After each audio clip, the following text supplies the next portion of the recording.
Listen, continue listening. The 16th of March 2024, an investigative report by FIJ.ng revealed that expressverify.com.ng was selling personal data of Nigerian citizens.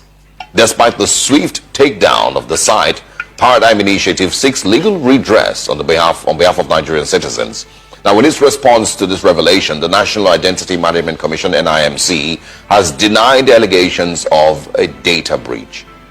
Won't they deny? Pantami was in charge. And do you know one thing? That Asa Pantami, he is a cleric, Islamic hardened fanatical extremist. He is. Because Pantami, you know, I've analyzed him here some time ago. He has links to Boko Haram. And he has been making fundamentalist speeches. But still, how can you, a cleric who studied a Nigerian politician and Islamic cleric that was made Minister of Communications and Digital Economy from 2019 to 2023, last year, a terrorist being in charge of our data in Nigeria? What do you think? Do you see our politicians talk about this?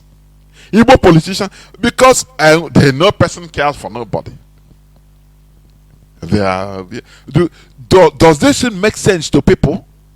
Does it make people to shake? No.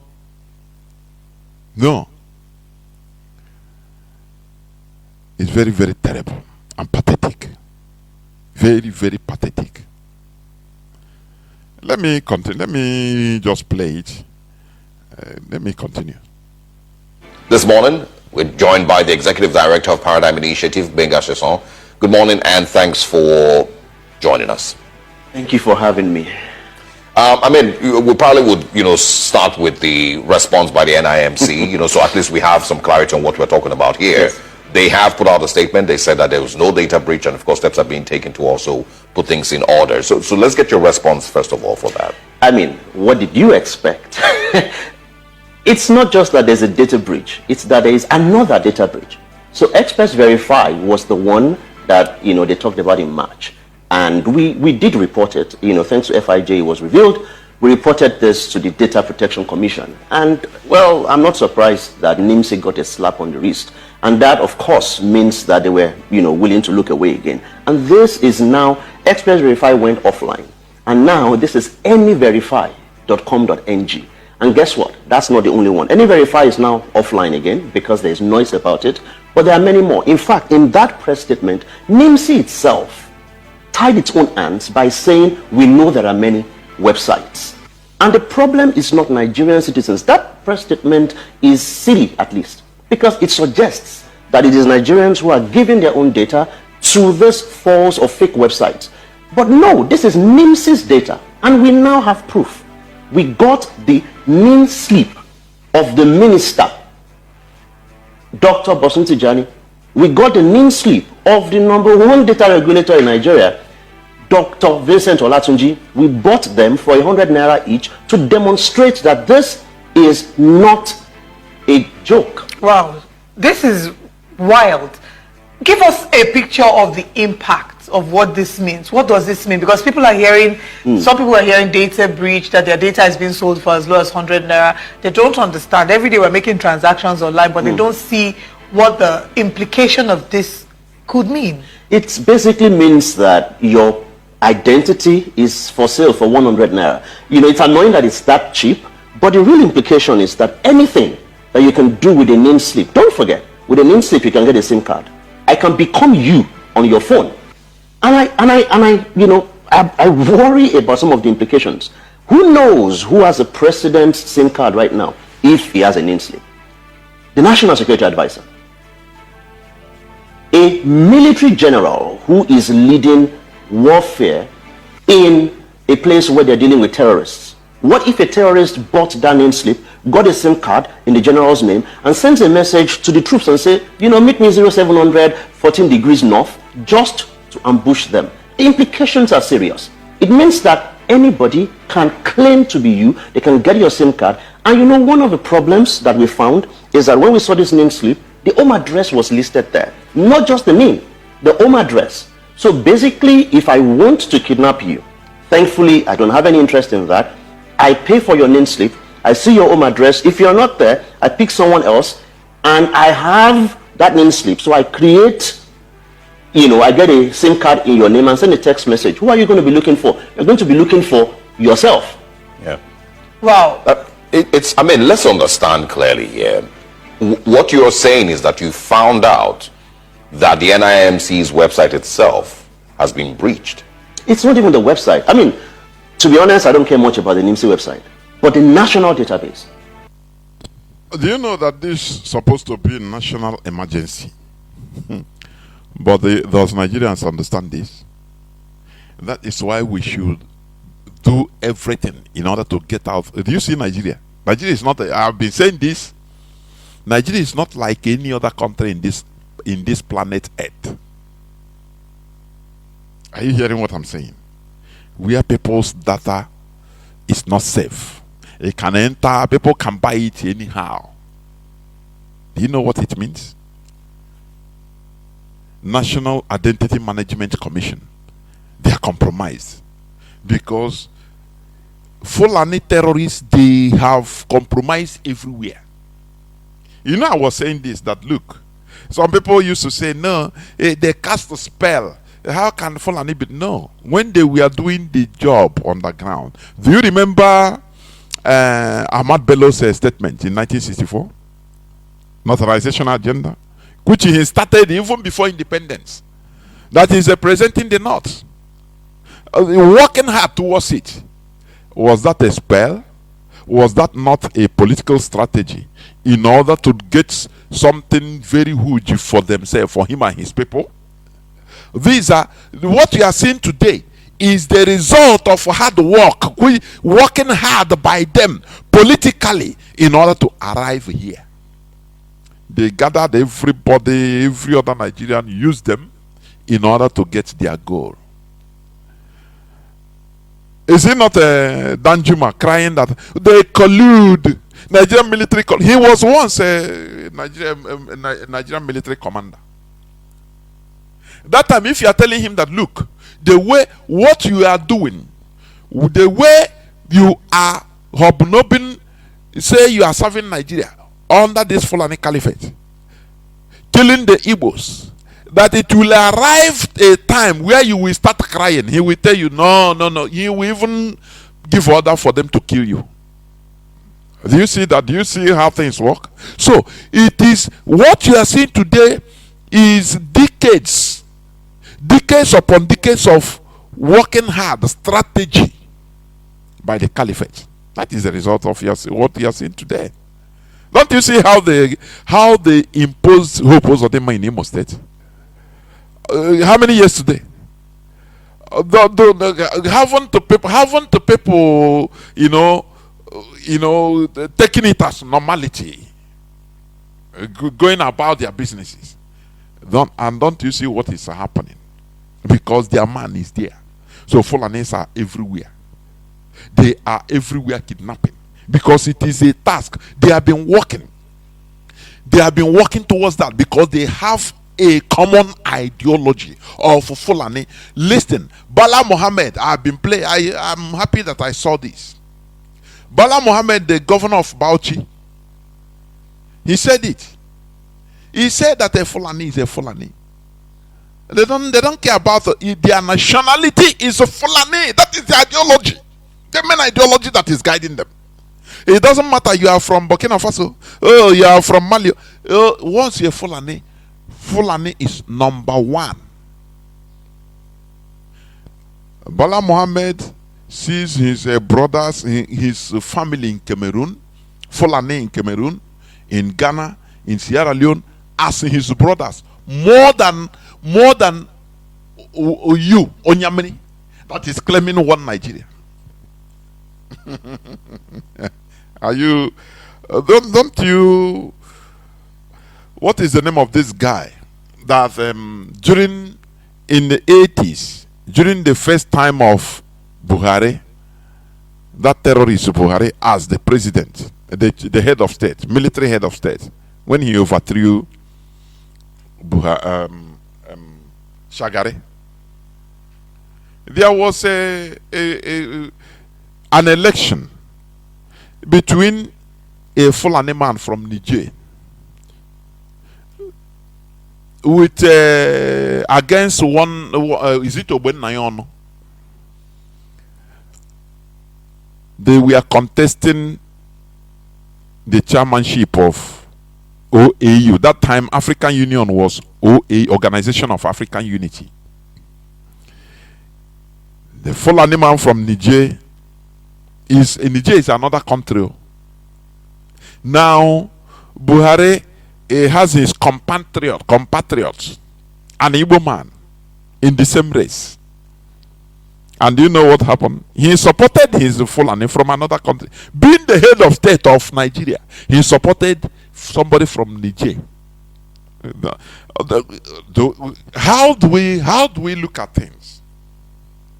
How do we then look at things when this kind of abomination that have not taken place in any other country can happen? We are people in a case like this. Every president wants if he has a compatriot, a citizen from his country, he will give him the maximum support, promote him for him to win that. But he left him and he supported his fellow Fulani from Niger. What does he tell you? And the Nigerians continue, people overlooked it and continue clapping. And in 2015, they brought back the same Buhari to be the president of Nigeria. Not only Fulani, even many Southerners. Mbaka, they gave Mbaka money. He prophesied, he said that good luck, who is his Igbo brother, number one, a Christian like him, is bad luck. That Buhari is the savior. Are you on a chief? You know, we have short memory now, like dogs. I have a dog. You give him command, it only takes maybe a few minutes. And before you know, he forgets. And you have to bring him back to that order. That is how our people are. So, with all these antecedents, how do you think that Fulani they cast a spell on us? No, it's a lie. Nigerians, I used to say that the indigenous people that are unfortunate enough to be in that Nigeria are the most foolish set of human beings on earth. They don't call anything and something. And the Fulani found out and continued dealing. Buhari supported a citizen of another country, Niger, in a high profile position against an Igbo man that is the same country with him. And he didn't raise fuse. Now, okay, that one apart. The same Buhari turned a civilian in 2015. Igbo people, Igbo politicians and the clergymen supported him openly. Now you ask, what then are you talking? What then are you talking? We deserve, the indigenous people in Nigeria deserve whatever they are suffering. Because they are zombies. They deserve it. I am saying we deserve whatever we are suffering there. The only thing is that IPOB now came around in order to try to reverse all these things, to creating awareness and solution. That is the only thing. That is the only thing we are doing. Otherwise, we deserve what we are suffering.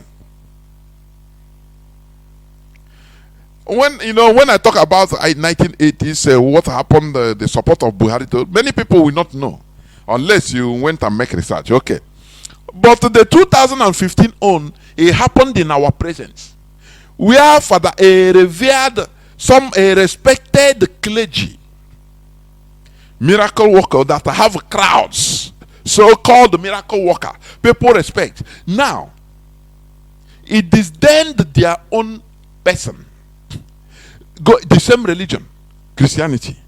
Good Lord Jonathan is a good Christian. Let me put it like that.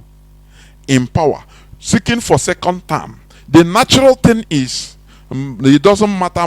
Mbaka would have supported him, would have campaigned for him, without anything, but he looked money. They promised him heaven and earth. Not only Mbaka, Adebayo, them, the whole bishops, the whole clergymen, they gathered and they were protesting, always raising against good luck Jonathan, their own Christian brother. And you want me to respect that religion? Do you want me to respect it? Oh, more come just here now, respect here. We are aroused for people are what to go here, but you don't want to accept it. The reality, you don't want to accept it. Now, have you ever seen where Adebayo led protests against Buhari or against Tinubu? How many on had here? For you to understand that Yenila scam. Do you know what? Complete scam. Do our people ask Bakoga, the person you brought, and we voted for him because Mbaka has influence on many of our people. They voted for him. Many of our people, because of Mbaka, he's a prophet, he's this and that, they voted for him. That God say. Do people turn around after and start asking Mbaka questions? No. The thing of spirit cannot be understood. Carnal mind cannot understand it. Is a man of God, so you don't ask questions. It is that stupidity in us that is putting us into what we are suffering today, and that is what we are trying to heal. If you don't like it, you know that you are enemy of progress. That is why the Fulani, they are in charge. As you see all these things, but these things that I'm touching hands, these are the reasons we are suffering today. Complacency with Bakwemi life. Anyone that goes, say, no, anyway, he there forgot God the hand, and now nothing we can do. Oh no, Fulani, why do they know? They spare the castle because the indigenous people, they are cheap. There is no common ideology guiding us. It is now that we raise Biafra as our religion. You see, Fulani, let me play Bala Muhammad, please. The former governor. I've been playing this for some time. Let me play it today again. Listen.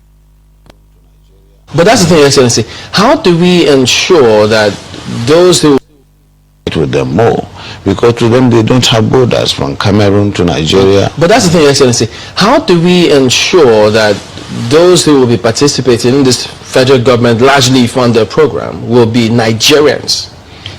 In terms of the funding? No, in terms of the operations. Operations. You said to bring in the Fulanis together. We have Fulanis from other countries. The issue of misconception, I said there is a lot of mistrust and misconception with regards to the Fulani man. The Fulani man is a global or an African person.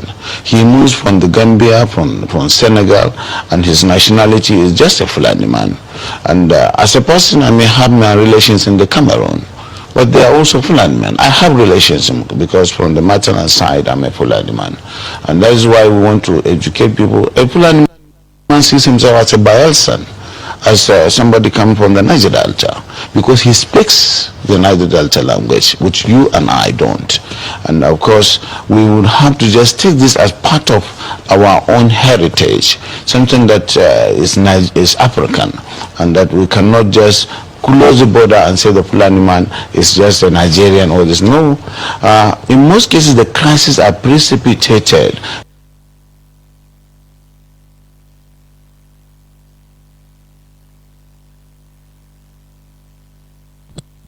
Do you hear what this man said? I don't know why the thing, I just pressed the thing, just move out. Let me bring it back, please. He said the Fulani man is just a Fulani man. they are not stopped. They are not, stifled by border. No, no, no, no. He say his nationality is Fulani. I may have my relations. Are you hearing it? That is, Fulani is their ideology. They see Fulani number one. They don't care. That is why the whole Fulani in Mali that run to Nigeria, immediately they gave them, they put them as Nigerian citizens. They gave them NIN. Gave them birth certificates as Nigerians. Do you see what binds people together? Do you see why a people can progress? First of all, you must have it. It tallies with what I'm preaching today.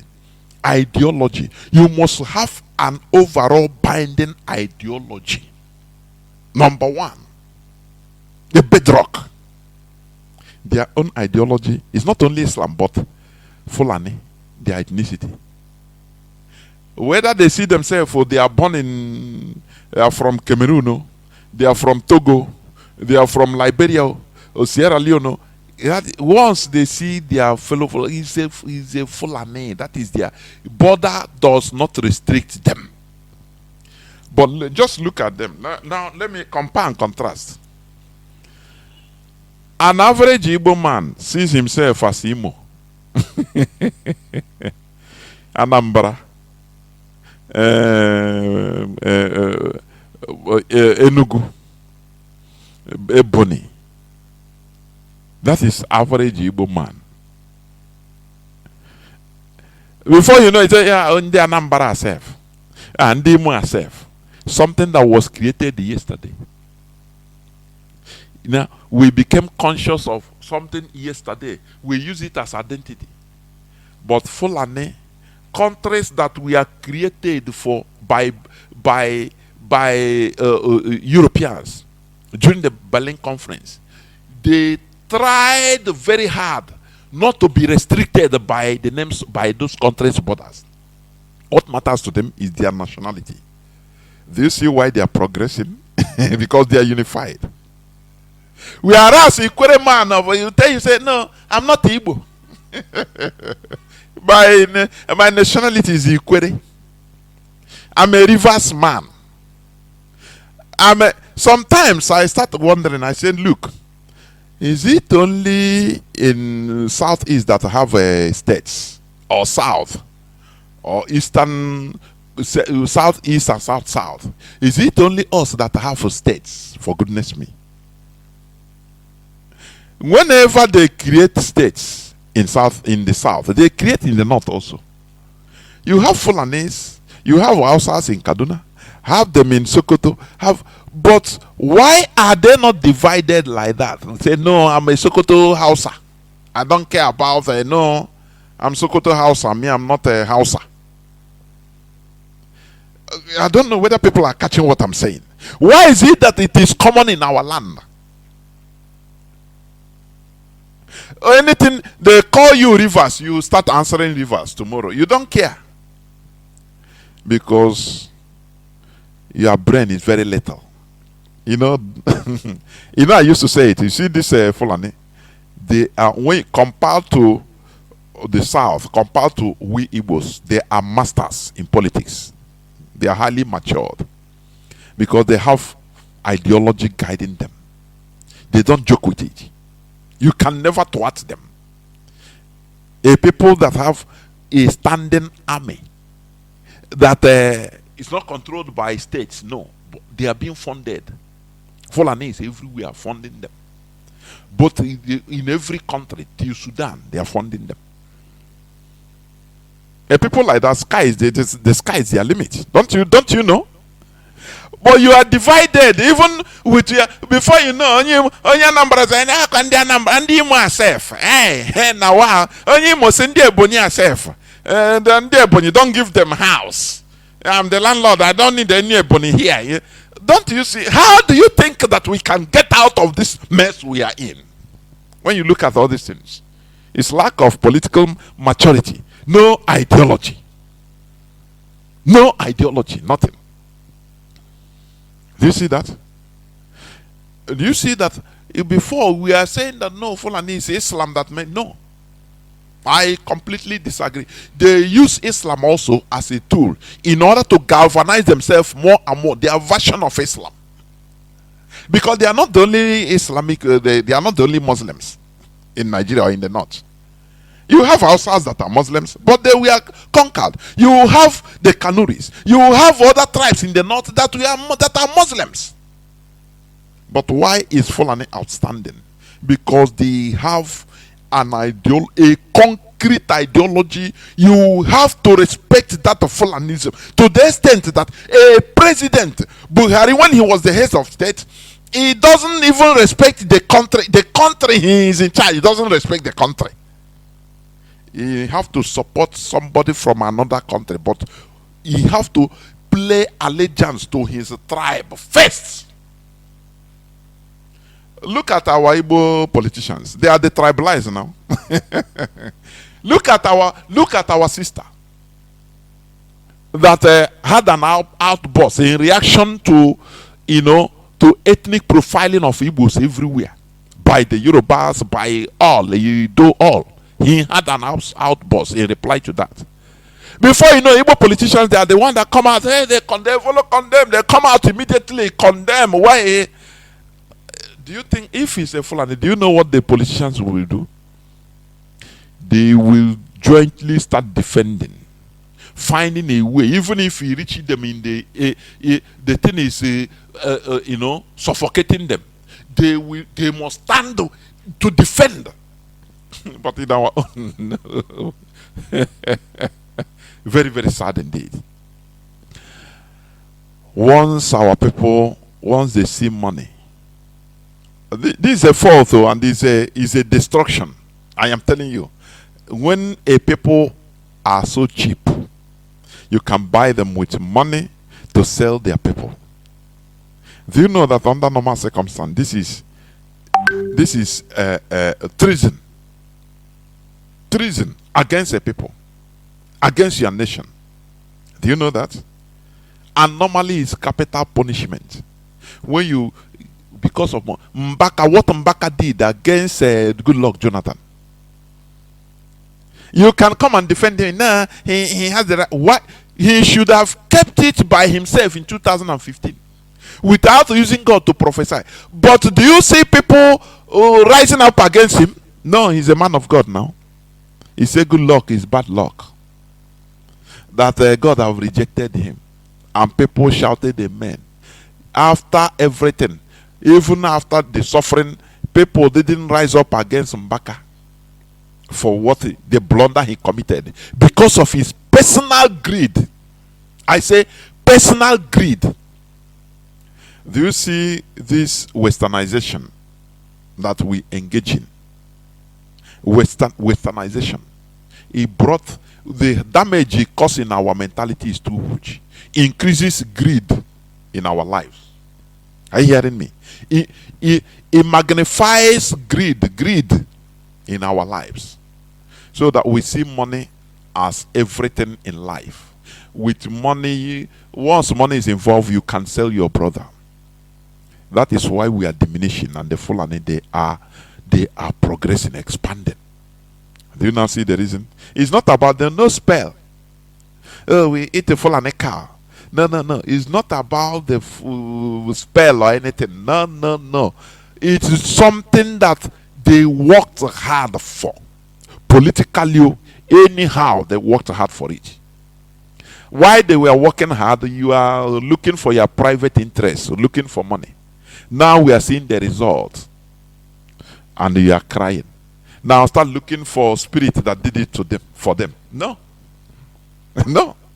Let me finish playing this. In the Cameroon, but they are also Fulani men. I have relations because from the maternal side, I'm a Fulani man, and that is why we want to educate people. A Fulani man sees himself as a Bayelsan, as somebody coming from the Niger Delta, because he speaks the Niger Delta language, which you and I don't. And of course, we would have to just take this as part of our own heritage, something that is African, and that we cannot just close the border and say the Fulani man is just a Nigerian or this. No. Do Do you know that this man's statement is highly critical?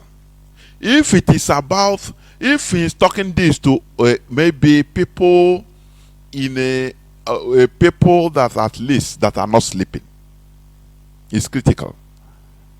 He said you cannot just close borders. Say because Fulani here, we are Nigerians, so they are Cameroon. No. When it comes to Fulani, he said they are different.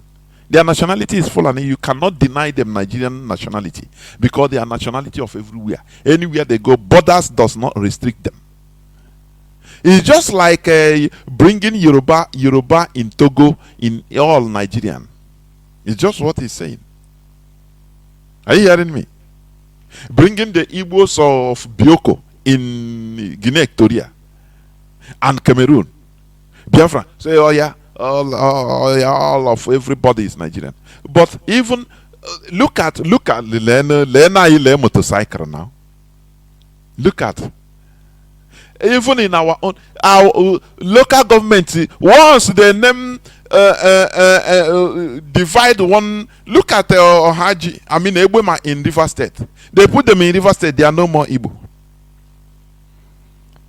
Just because they just pronounce, say, from today you are no more in Imo State, you are Rivers. Hey, they rejoice, we are no more Igbo. Oh. Don't you see that there is a problem? There is a very huge problem. I'm not even, this man is talking about the cross border. A Sudanese that is a Fulani is a Nigerian. They don't have any border restriction. Do you see that? He's saying have families, all they are mixed up in Cameroon, in Sudan, anywhere. He himself said it. So they don't see themselves as restricted to Nigeria. Or no. They see themselves first as Fulani. So people that are gummed together ideologically like this, what do you think? God, even in your Bible, God fear sticking together, unity. God, you are the Bible God that is above everything, but he's afraid of unity. Talk less of, do you see the secret? That is their secret, unity. Nothing more. Unity of purpose as a people. Their purpose, their collective purpose crushes individual purposes and interests. Your individual interest, selfish interest, it does not have any weight. It cannot rise against their collective interest. They crush you. But in our land now, no. According to us, I will without knowing that these are wrong mantras. We should be collective in order to achieve our aim. Do you see their secret, their little secret? It's not about casting spell on people. No, they worked very hard for this. And for them to work hard, they must be unified. And for them to be unified, they must have a binding, very strong binding ideology. The ideology is different from what is binding you. What is your, if I ask an average Igbo man, what is our collective ideology? What will you, is it it's now that the awakening is rising? That is why we are talking about going back to our roots. Because it is what binds us, what we bind us together. Is it the religion, Christianity? Oh, that divided us into piecemeals, as I used to say. Look at in IPOB, look at how Mazi the Kano sibling, because of out of greed, look at how they want to destroy the struggle. You see that? Where Prince Emmanuel Kano, I think he lie low now in Europe. Let him come up. He lie low. Many people are looking for him in Nigeria. You know that? When we shout criminality, he is dealing with with kidnappers. Forming no more, people are kidnapping, killing people, collecting ransom, bringing all sorts of cars, and he's packing, lying to people that, oh, these are cars that come from abroad, sent from Germany. You think we don't know these things? Because of greed. They block IPOB money. He is not satisfied. He continue looking into criminality. Now he ran away from Nigeria. He ran. Many people are looking for him. Many people. He scammed, selling them stolen cars. Many people are running now because of him. Even in Nigeria, many are looking for him. You know that. He know. What I'm saying, he knows. The family knows very well. They know. Because of what? Greed. These are the people that you will use Ndoshi Nama. I don't know how they merit Mazi Nnamdi Kanu as their brother. I don't know. I don't know this type of people. I don't know. They want to compromise IPOB, that people are dying, people have died and continue dying. They want to compromise it with their greed. These are the reasons why we are low. We are subjugable. Because everybody now, we don't care about our collective interest. These are the reasons. Are you seeing it now? So when somebody tell you, say, nah, why this small Fulani are controlling everybody? I say, nah, hana come on, Shebapo. You know our people now coin you out of ignorance. No, it pains my heart a lot because of ignorance. Our people are ignorant. Instead of searching, looking into what happened, studying and finding out, they conclude because they are believers. Our people are made to be believers. You can believe bullshit, nonsense. This is not the time of belief. This is time of knowledge. We know. So that we can act, we can do, and protect ourselves, look for solution in order to move forward as a people. Remove greed. That's what I'm saying. Are you hearing me? Are you hearing me? Out of greed, when a people, we cannot bow down to our collective interests. What do you think will happen to the people? People that are unified, they will take over everybody. Do you see the thing now? That is a secret. People that are unified like the Fulani, they tell you on Nigerian national television that they don't care about the borders of Nigeria. Can any other race, can Igbo politician, Igbo governor say this? That day he will be sanctioned immediately.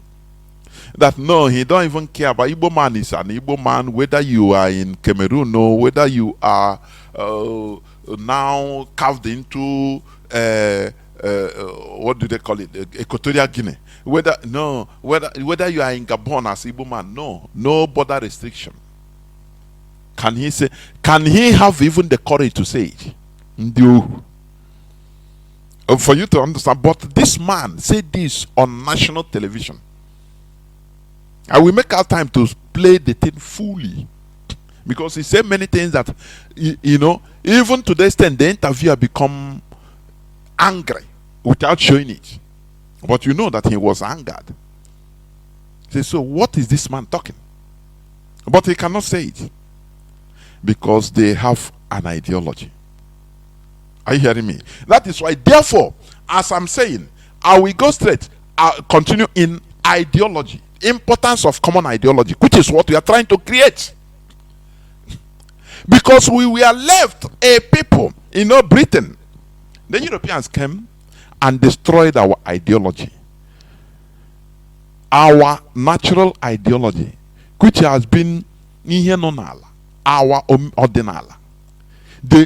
When we say ordinala or menala, people misunderstood it. They misunderstand it in a very foolish way. It is our way of life. The Europeans came and destroyed our way of life. Our way of life is our culture, our tradition, the way we live, the way we do things, the way we see our brothers and sisters, the way we are one as a people. That is our ordinala. But when you talk about tradition, ordinala, you see people looking at, very stupid. In a stupid way, they will take in no. This is the way we do things. Are you hearing me? The Europeans came and destroyed it. They imposed the leaders, criminals as leaders in our land, which is still continuing till today. The people that were rejected because they committed the crime in our land, these are the people that were selected by Britain. They rebaptized them. Say, don't worry, you people, you are now born again. So you don't have any answer to give to your community. They destroyed that connection that we have together. So now you are the people, the criminals are now answerable to their God. So once you come to our God and say and confess, you are free. If you go into the village, any person that tells you that of Nimerala, you come and report him to us, we will go and kill that person. That is what Britain did.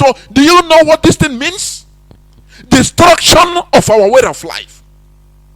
Now the criminals become the righteous because they have believed. Now they are new creatures. They are the righteous ones. Do you see how they use the religion to destroy the sanctity of our traditions and culture? Our people became muffled. They said, nah, the things are falling apart. What are we seeing? Is it not Okafor that slept with his brother's wife, which we ostracize?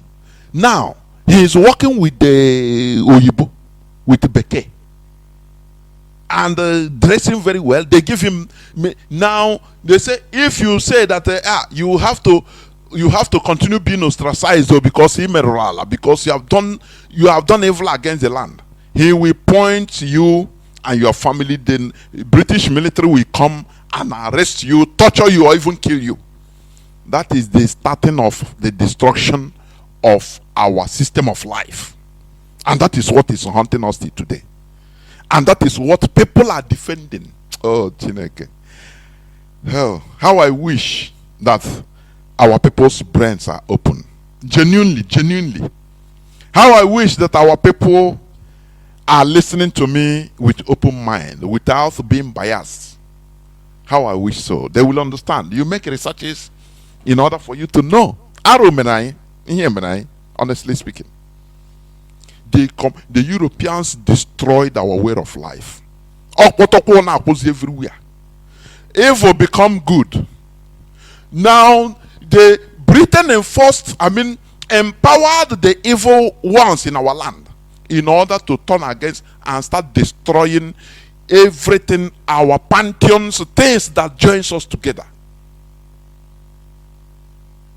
If you do this, they say no, it's evil.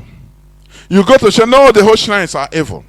Things that will act as the police, police station. Which people go, people go and complain. Nature, our shrines that are protecting the powerless. That is our courts. They say no, it's evil. Destroy them. Before you know, they manufacture they translated the Bible the way as they want. Bishop Shanahan does. They have fund now, Britain. All this, they know that the result is what we are going to see today. Do you see that? Don't you see our people? Once you take an Igbo girl, not all anyway, but most. Somebody that will, the family, they will be at your back. You are living in UK or in America or in Canada. You carry a girl to be your wife. Normal, do everything. When you bring him, he will see the culture that here the women are more empowered. Somebody that used to serve you food, he said no. Here, do you think here? The quote is he said, do you think that here is Nigeria? Just help because he have seen For him or for her, I have seen light. That is the way our people behave. Because they destroyed our culture. It's that Nambuko Bidro.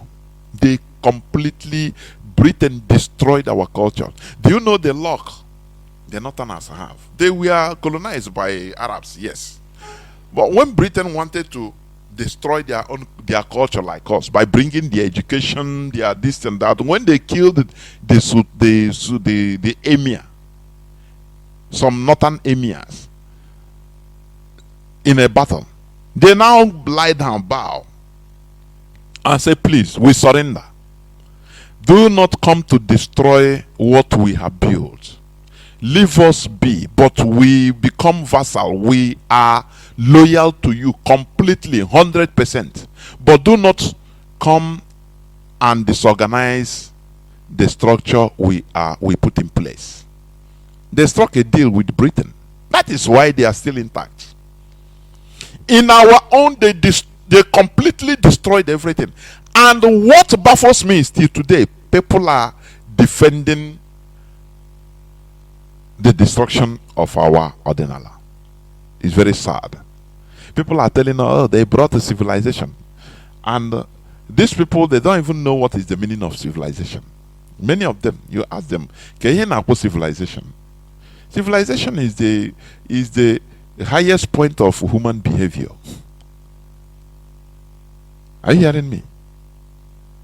Being civilized doesn't mean being westernization and civilization, they are two different things. In Middle East, they are civilized in their own way.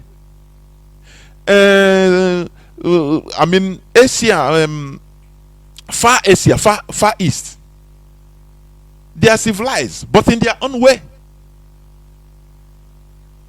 But we grab everything our colonizers brought to us. They impose it on us, and now we grew through with it, and we start defending it. It's very, very sad indeed, honestly speaking. Completely sad. I am telling you. So, what am I trying to say? Ideology is used, as I've defined it several times, to gather people and model their behavior. Ideology is used to gather people and model their behavior. The same way Governor of Bauchi State, Bala Mohammed, said that Fulani is Fulani. They don't care whether you are from Nigeria, whether you are, no. All are, their number one thing is Fulani. That word, it means a lot. Which means, you know, people have their behavioral pattern, their way of behavior.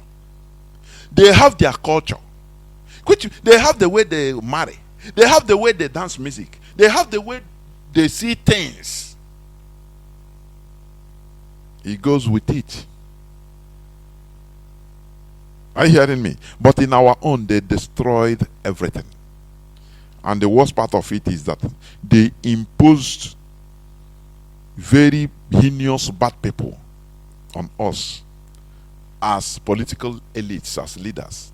And it's still troubling us till today. Look at in Imo State, Hope Uzodinma. Look at the evil that is happening in Imo State. Something that never happened in our history is happening. The Fulani killing. Now they come, they kidnap. As you hear Nonsonkwa said, and others, the other voice I played, this is what is happening in our land. They are killing spree. They are kidnapping and making money. Collecting ransom, 2 million, 1 million, 500,000, 10 million, depending. And the Igbos, I know, you know, the onye pota, ya say, hey, thank Jesus, so, hey, kelere Jesus.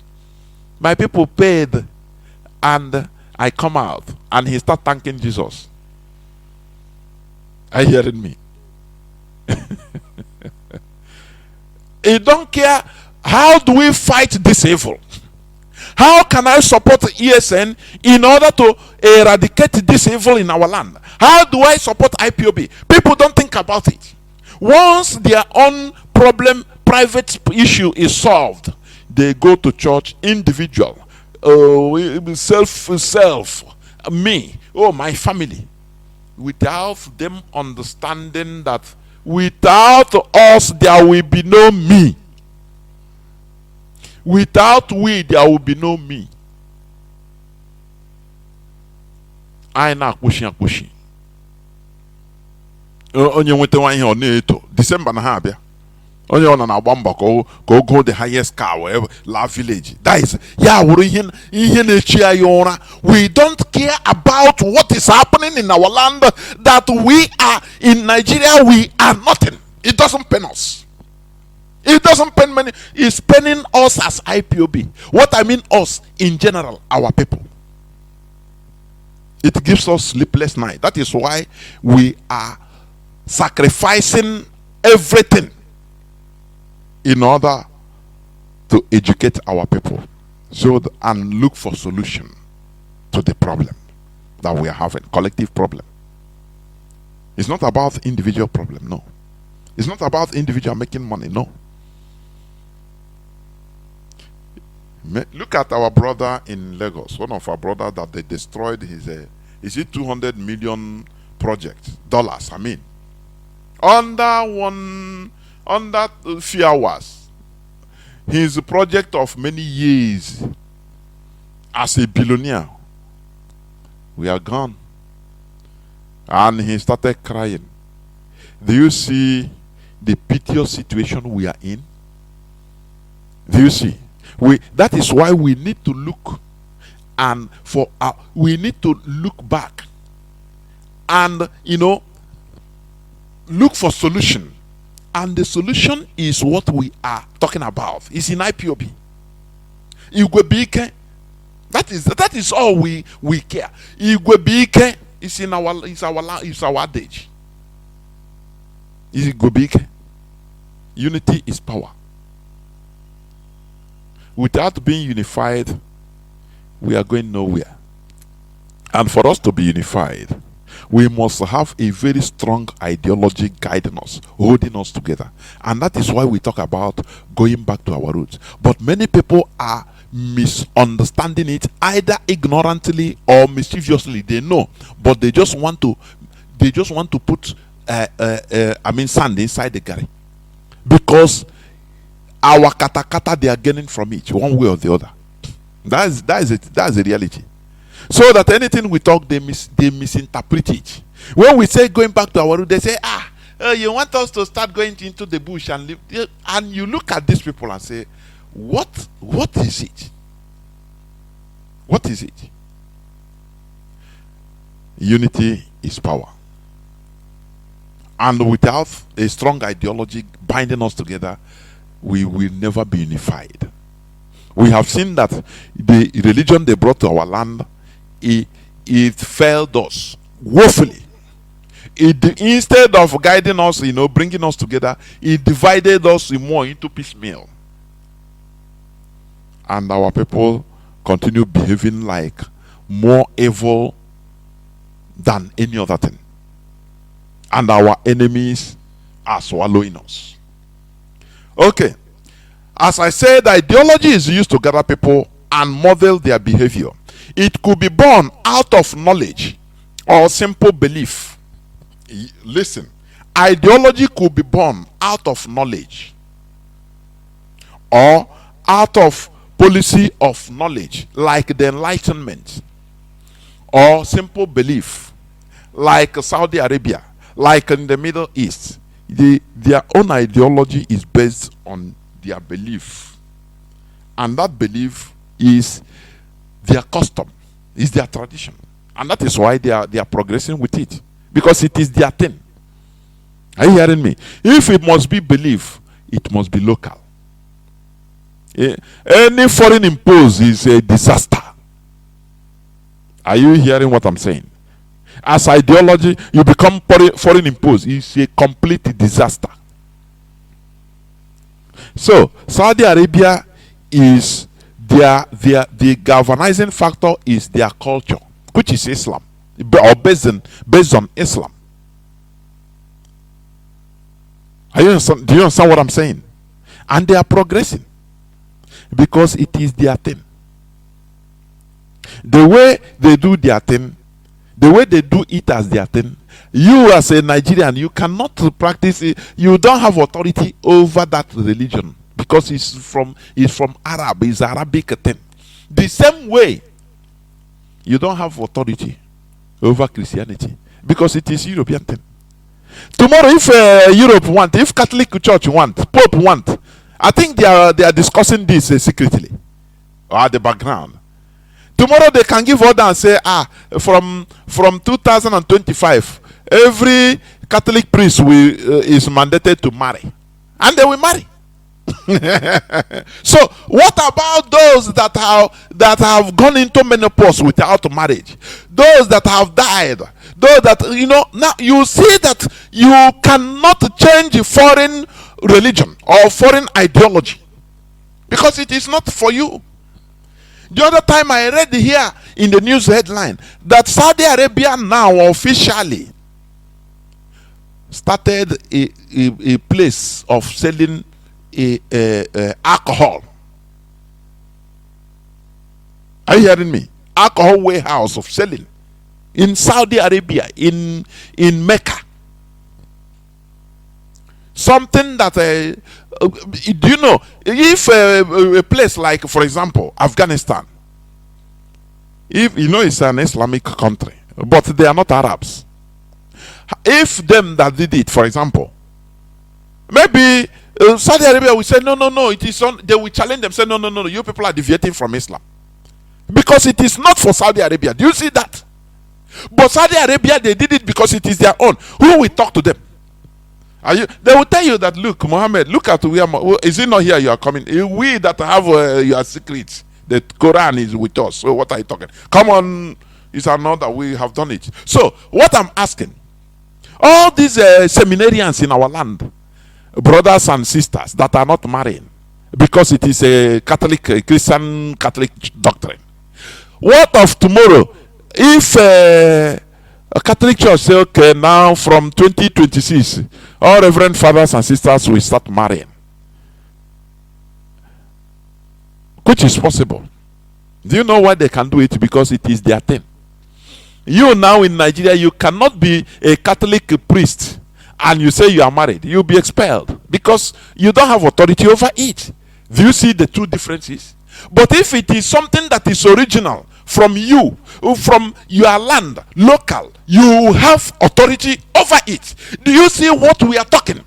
Anything that is foreign imposed, oh, it's a disaster. The same like government. The same the democracy they impose on us. Because we are not doing it in our, they have to teach us every time. No, you are not getting it right. No, do it like this. No, do it like this. All the time they send the European electioneering monitors because it is an imposition, so we can never get it right. And we don't have authority. We don't have authority over it. Do you see the difference? But the Europeans, they have authority over it. That is why you have Kingdom of the Netherlands. It's a monarchy. Kingdom of Spain is a monarchy. But they modified it in a way that suits them. And they tell you, for you, they are practicing democracy. No, they are not. United Kingdom that is sending, that is also contributing to sending electioneering monitors or election monitors in Nigeria, but it's a monarchy.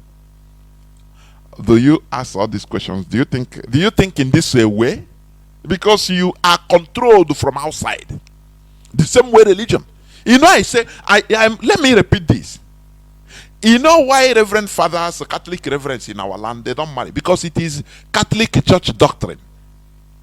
It is an order from Pope. They maintain it, and you must maintain it. But tomorrow they can change. The order must come from Rome. Even if you want to marry in Nigeria as a reverend father, you want to marry, you bow out of being a reverend. They will tell you, oh, no, this. But tomorrow, if the order comes from Rome, they say, it is now legitimate. Do you see foreign control? Are you reasoning with me? Go on, are you hearing me? That is why we must build or restore our own ideology. Using foreign ideology to gather ourselves is a disaster. Are you hearing what I'm saying? So, let me continue. Ideology could be born out of knowledge or simple belief, but we are trying to restore and rebuild our ideology based on enlightenment, common sense, reason, and logic, which shall lead to a nation based on creativity. Do you know that manufacturing is based on logic? Do you know that? Manufacturing, creating things, is based on logic, based on order, natural order. Everything, aeroplane you are seeing today, it is the study of natural law, natural order. Now once you understand the natural law, that order, that is logic. Now you try to do something that can circumvent that particular setback, like force of gravity. Once you cannot be an aeroplane builder without understanding the law of gravity. It's impossible, because that is logic. It's natural.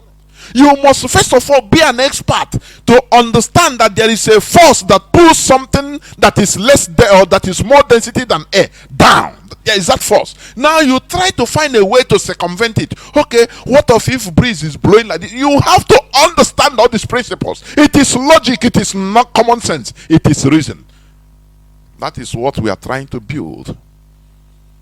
A country, an ideology based on reason and common sense, because it will lead to creativity. And a people, a country, or a nation that is creative is advanced. Are you hearing me? A country, a nation that is creative is developed. Not only consuming, but you create, you build, you let the people build. Do you know that this education, I will be talking, I say there are many things, many things I have to be exposing here. This current education, it limits us. Are you hearing me? Do you know, during the Industrial Revolution in Europe, people were not studying based on a curriculum. No. You see people wake up and start making researches wide. That is in any type of research, any type of thing. They start thinking, asking questions on anything. They are not restricted to this is how to do it. The way they put us, even the education we are being forced to adhere to, they call curriculum. It's a way, that is the race. I mean, a road, curriculum. A road, pathway. Let me just describe it as a pathway. It's the way they want us, just like when we are in primary school. They will ask us question, who discovered River Niger? You say, if you answer that is the people of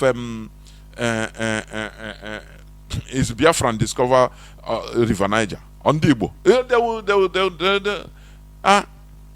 They will fail you, because that is not the curriculum. That is outside what they want you to know. Is outside their program. So you must put this Mongo Park. You are very intelligent. But does it depict intelligence? The answer is no. To cram what they want you to know, and you come and vomit it. Say they are giving you. I watch Elon Musk being interviewed. They asked him, did you send your children to school? He said no, he built a school for his children, whether 4 or 5 children. Elon Musk, the billionaire. He said he built a little school for them. They don't have to attend any other school. In that school, no grading, nothing. They learn as they want, everything. They are exposed to any type of knowledge. He said now they have about 20 people in all in that school, his school. So he don't want them to go, because he said going to school, this is limitation. streamlining a talent to this is no, this is what you have to adhere, go through like this. No, you quote law. You want to be a lawyer, you have to quote it like this. You quote who is the founder, who is the what do you call him, who is the alma mater of knowledge. You start quoting Aristotle, Socrates. Hey, anakroga, you know, quote akana, because this is the streamline what they program your brain to follow. That is not education. That is not real education. You are just cramming. Now, if they ask you now, who taught Socrates and Aristotle, Galileo? No, you don't know. That one is above you. But if you are open, if no curriculum, everything, you are open, to study things as you wish and get help, as you will see that you will be making different discoveries. You will be making different discoveries. That is even in contradiction to the normal curriculum education. What is being taught in normal curriculum. You see that? So that is the type of ideology we want, based on common sense, on knowledge, on logic, subjecting everything to the altar of reason. If we have this type of ideology, which means we always go for the best. The best, we take that position.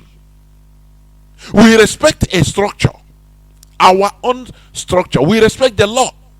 Not like these siblings of iniquity, carnal siblings, and that thought that IPOB is their natural inheritance. Even they want their brother to die there in DSS. We are watching them. We are watching them. We are watching them. They engage in Zoshi, a kidnap due to their insatiable greed. Unsearchable. They cannot be satisfied. Unsatisfiable.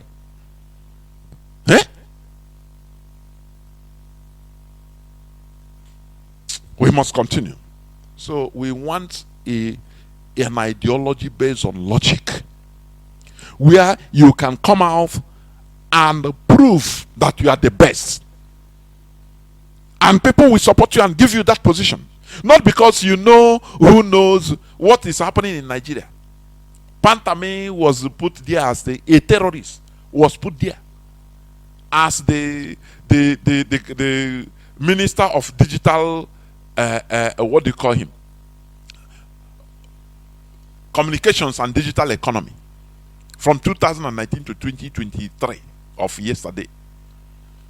Because Buhari is their comrade in Fulani comrade, so they know. Did he know anything? No. I was watching, somebody sent me a clip about, is it a governorship campaign. He said APC wants to impose somebody. Shomole was talking, whether it's new or old or something, I don't know. But I laughed tire. I said, look at these people. Shomole was talking. They said, no, we want the governor governorship candidate to speak, and they gave him. He don't even know what he's talking. I don't know where they brought that one from. He don't know what he's talking. He said they can even they want Edo to be in a state of emergency. He don't know what it means. He don't know nothing about governance. Whether that person is from I don't know which part of North they brought him from. Now if he's talking, before he talk, this guy Oshomole will whisper something, he will talk in his ear, and camera was seeing him. This is what we don't want in Biafra land. He's from Kano family. Now he is like his brother. Please let him do. No, you must prove yourself as an individual in order to take the position. You must prove yourself in order to take any position. That is an ideology based on logic, an ideology based on reason, because we our culture, our natural culture is to know, to do things, to be creative. But the European culture and religion came and removed creativity, brought belief and the miracle. That God will do it for us. There is no way, when you study in our land, no person, there is no way our ancestors say, Amadio, how we do it for us. No. Amadio, how we give you money. No. But today, the reverse is the case. Hey, everything is by miracle. You will get, since they pray that all your problems are solved in Ngogbala by our brother, I think he commanded that every of your problem as you are here is solved. Have their problem been solved? I ask you. Our people love sweet talk. That is why this religion captivates them. It captivates us because we are people that are suffering. We need the comfort at least. We need anything that will give us more hope. But let me tell you, the only way is the hard way. Are you hearing me? Any country built on common sense, reason and logic raises a creativity and producing society. That's truth. That's correct. This is because things are invented, produced and created based on logic. This is why we are accompanying our physical restoration with awakening and enlightenment. Because as I say, this is the most important part of the restoration effort. Awakening, enlightenment. America, you are seeing today, you are hearing my voice, enjoying different types of social security. If there is a problem, you call, I'm going to call the cops. You call 911 immediately. You don't even need to tell them where you are. They will track and come there under a few minutes. There is an experimental country built on enlightenment. This thing you are taken as granted. America was built based on enlightenment principles. Go and study more. John Locke, Abraham Lincoln, all of them, or George Washington, all of them, they were listening aptly to this enlightenment message, and they engaged in themselves. They were attending meetings, different types of Freemasonry lodge, because that is where you learn secrets that ordinary human being cannot understand. That is why when I hear people demonizing all these Freemason, this, and I laugh. Ignorance is killing us. It's a killer. He's a killer. Oh, it's an occultic. Hey, you don't know that these are people where they unlock the gate of knowledge, which people use in order to build their society, build even companies, build things. Secrets. These are secrets. Secret knowledge. You have to seek for that secret knowledge. That is it. So America you are enjoying today is built on enlightenment. Because they checked the old system, they say no. We are a new country, we have been here detached from our European motherland. But this enlightenment is interesting. Now we are going to do it. We are going to put into practice what we learn and build this country. That is what we are saying. That is what we are doing today. It was not easy for them. What the building of America, it wasn't easy. There were times things used to go wrong. There were ages of depression where people cannot even, people say, do you know, people sell their children in America, in American history. Things were so bad. People were selling their children in order to feed themselves. Do you know that? No, do you know that? Make your researches. What I'm saying is a historical fact. But you don't, the problem is this, that we always see result without trying to find out how do we get this result. That is why we believe in miracle. Oh, it happened through miracle. Oh, the Fulani is controlling us because they have mystics, they have spells, they cast on every. No, you must try to diligently look at and search for why. How do these people got to this? This area. How do they got here? It's not by miracle.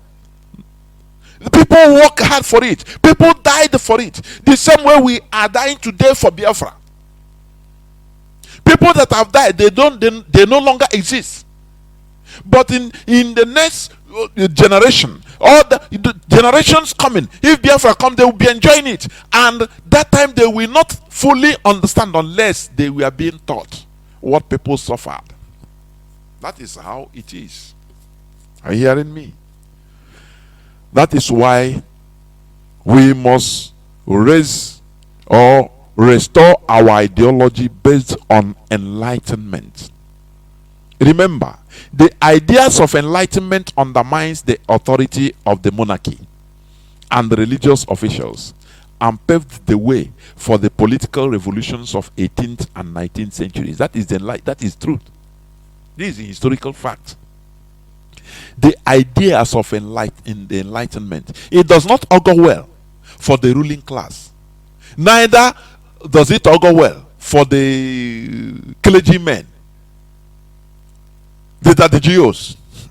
This is not the first time. In Europe, it was like that. When people started asking questions about how they are suffering, and the clergymen and the monarchies, they were living flamboyant lives, it does not augur well for them, because they see it as a threat from the people. Now, when Mungu start opening eye, do you like it? The answer is no. That is it. That is why this attack is always coming. Oh, you people want us to do. They will try to do what? To change or misinterpret our message, because they don't want it to go through. It happens. It's normal. Many are benefiting from the misery. Are you hearing me? Many. So, why would they like it? It happened in Europe. The ideas of the Enlightenment undermine the authority of monarchy. Whereas the monarchy, they tell you that monarchy is a divine right, but God gave him power. Is God. Is it not what they always say in Nigeria? After rigging election, they will tell you that it is God. Now, by God's grace that I'm here, God gave me. Is it not hope? Is it not what he said? It's God, is the caliphate. They gave him. So who are you to ask questions? After God have put you in power, now who are you to say talk contrary? Who are you? So when you start asking questions, you are provoking some people. You are making some people uneasy, because there are people that are benefiting from the catastrophe that we are suffering. But enlightenment, when you start making sense out of the whole nonsense, now you see some people that will start fighting you, including the clergy. Let me ask this question again. What is the rationale behind the many Nigerian Christian, that the Jews and clergies fighting Goodluck Jonathan, that is a Christian, a president of Nigeria, protesting against him? They can protest. They led their church members to protest, demonizing him. That time when fuel was, I think, 150 naira or 175 naira per liter. Today, fuel is 1,005, 1,006 in some places. They tell you that no, God is in control. I posted on my timeline where somebody in 2022 prophesied, a big daddy Geo, that Naira will surprise the people. Naira will appreciate. Since 2022 till today. If all these things does not tell you that these people are clowns, they are clowns. which means you'll be a fool forever. I am telling you. So, when we talk about our ideology, going back to our roots, it's about a sound reason. It's about reasoning. It's about taking back what belongs to us. It's about enlightenment, making us to understand that many things that are being imposed on us is killing us. Are you hearing me? It's just like all this processed food now. You go to supermarket, start buying nimpo, canned food, thinking that you are rich. You don't know that you are buying debt. Instead of eating those things that are local, that that is our ogri. All these things that have more, contributes more to our agility, our health. No, you buy this one is it come from Thailand. Okay, this is American product. Okay, it's good. You start picking. You don't know that you are killing yourself, poisoning yourself, little by little. It's exactly the same thing. Foreign imposition kills. But when we take our own thing, is subject to modification. The same way, England modified their system of government. They didn't remove monarchy outright. No. Till today, King Charles is above the law. Do you know that under United Kingdom's constitution, King Charles is above the law? You cannot sue him in an English court. No, because he's above the law. He's a monarch. Are you hearing me? But they tell you, no. Yeah, oh no. You must have a executive, legislature, and the judiciary. You have the senators, lawmakers. These are foreign impositions that even people don't know the meaning. That is why in Nigeria they are collecting money, free fall. Nigerian senators are the highest paid senators in the world.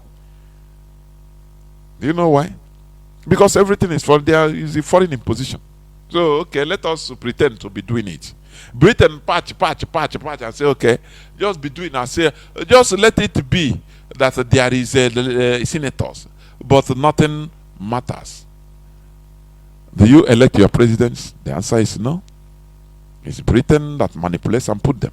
But you pay heavily as if you for campaign, spend a lot of money for beavers. After beavers doesn't work, who is held accountable? Nobody.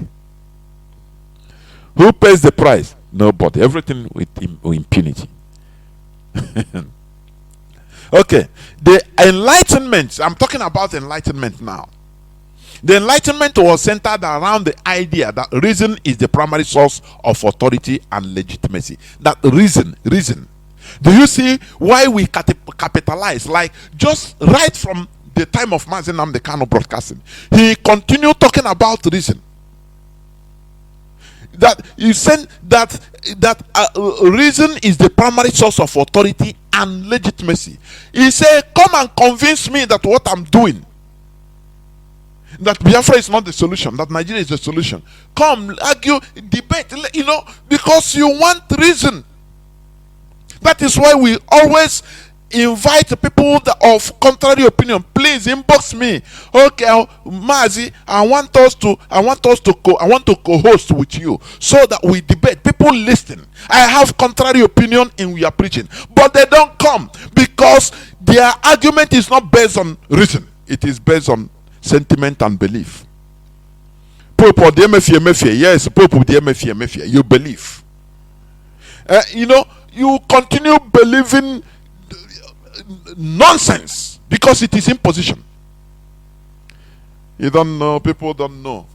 This Trinity you have in Christianity, everything, this Abrahamic religion. Let me digress. Do you know that it was a part just stolen, the story stolen from Hindu. And who give Hindu to Indians? Who give them the Sanskrit, their holy book, Sanskrit? That is the origin of Hindu. It's Africans. I preached this thing several times. It's Africans, our ancestors. River Ganges. Do you know River Ganges of India? Do you know it was named after the king of Ethiopia that conquered them? That was in charge of that India. In the early times. River Ganges. Go and study about it. So, what am I trying to say? This Abrahamic religion, Judaism, Christianity, Islam, all come from Hindu. They take it. Do you know this chaplet? Chaplet, Christian chaplet. It started from Hindu. It's from there they stole the thing. The Trinity you talk in Hindu, they call it Trimurti. Trimurti. It is the Trinity or supreme divinity in Hinduism, in which the cosmic functions of creation, preservation, and destruction are personified as a triad or as a triad of deities. And this Trinity in Hindu is what? Listen, number one is Brahma. Is from this God, the creator, in Hindu, Brahma. Now they created a character and put it it become Abraham. Oh, Chineke, these people are smart. Oh, Chineke. If you immerse yourself in researches, you find out sometimes, these people are completely smart. The wife you call Sarah, is they come from a god. The goddess is a Hindu goddess. They call Saraswati. Do you know that? Now the Trinity in Hindu: the Brahma, the creator; Vishnu, the preserver; and Shiva, the destroyer. These are the Trinity in Hindu religion, which they plagiarize now, crafted, and now put Abraham, and Abraham created the characters. Oh. How can we have this type of wisdom in order to do our own thing? Sometimes I become immersed. I'm no more in this planet, honestly. Say, what? How can we have this type of wisdom and knowledge? Because these people, they did their thing. One of the main reasons they are able to achieve this, they are together. They work together. They don't sabotage themselves much. And let me tell you, they are brutal. Do you see Igbo? Do you see the Europeans? They are brutal in nature. Our people are seeing them that no, they are on the most in the Europeans are the most brutal race, the Caucasians in general. The most brutal race. They kill for fun. Is it now that you see don't you see what is happening all over the world? Do they not agree. They not agree. Instead, they don't agree. Their life does not mean anything. That is why they put, in that Freemasonry puzzle you call the Bible. When I say it, like one time, one Mazi came and challenged, say, why should I call it Freemasonry puzzle? Do you know what it is? Do you know Freemasonry?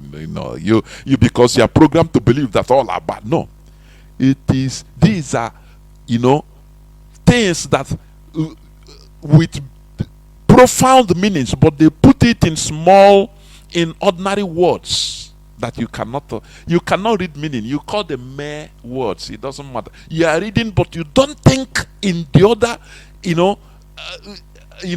the other side of it. You can never think about it unless somebody reveal it for you.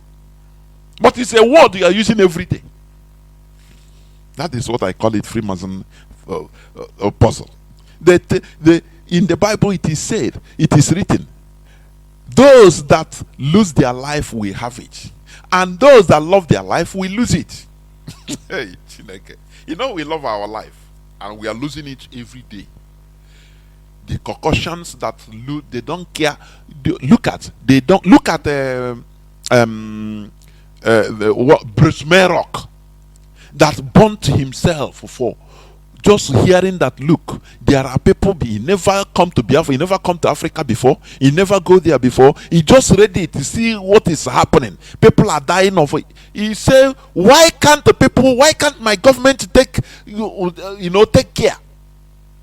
And he burned himself. He poured gasoline on himself and burned himself. Can you, an African, do it? Even during this Palestine uprising that is still ongoing, an American soldier, I think either in Bahrain or Kuwait, in American embassy, in front of American embassy in either Bahrain or Kuwait or Qatar, one of all those Middle Eastern countries, he stayed there and shouted, "Free Palestine." He put fuel on himself, born an American soldier, service person. For you to understand how far these people can go. Can you do that? No, you love life now, and we are dying. These people are extreme. Let me tell you. And in this world, if you are not extreme, as a people, as a race, you cannot achieve nothing. You remain slaves. That is the reality of the world. That is why it is written in that Freemasonry puzzle. Those that love their life will lose it. And those that hate their life, those that hate their life will gain it. It means when you go deep, it means too much. It has profound meaning. But you interpret it in another way, the way they teach you in Sunday school. And in Kahaga. Let me continue. So when you hear Abraham, he is from the Hindu god Brahma. His wife, they call Sarah, is Saraswati. Saraswati is a Hindu goddess of art and music and all this and that. So that according to Hindu mythology, Saraswati was both the daughter and the wife of the god Brahma. Are you hearing me? So when you see all these things, you see that, look, these people are smart. They plagiarize many things. They plagiarize many things and bring out for you. So that I will not instead of doing our own thing, they erase our way of writing. The Europeans. That is one thing. When you hear Abechede, it's not this Abechede is something of recent. I think 1946, by one Igbo man. In order to shoot, he start writing English alphabet, but in Igbo, for us to be following up. But they completely erased our way of writing. If you see in any old, maybe you jam in an old burial ground, for example, old tomb, ancient tomb, you saw maybe you see Nchibidi right up, Akago being written on the walls of the tomb in our land. You will even say Holy Ghost fire. You don't know what it means. Oh, we are, hey, we need, I honestly, I pray. But do you know, the Europeans, they are studying ancient writing till today, hieroglyphic writing, studying the secrets. But when you see one, the blood of Jesus. We need knowledge, honestly. We need to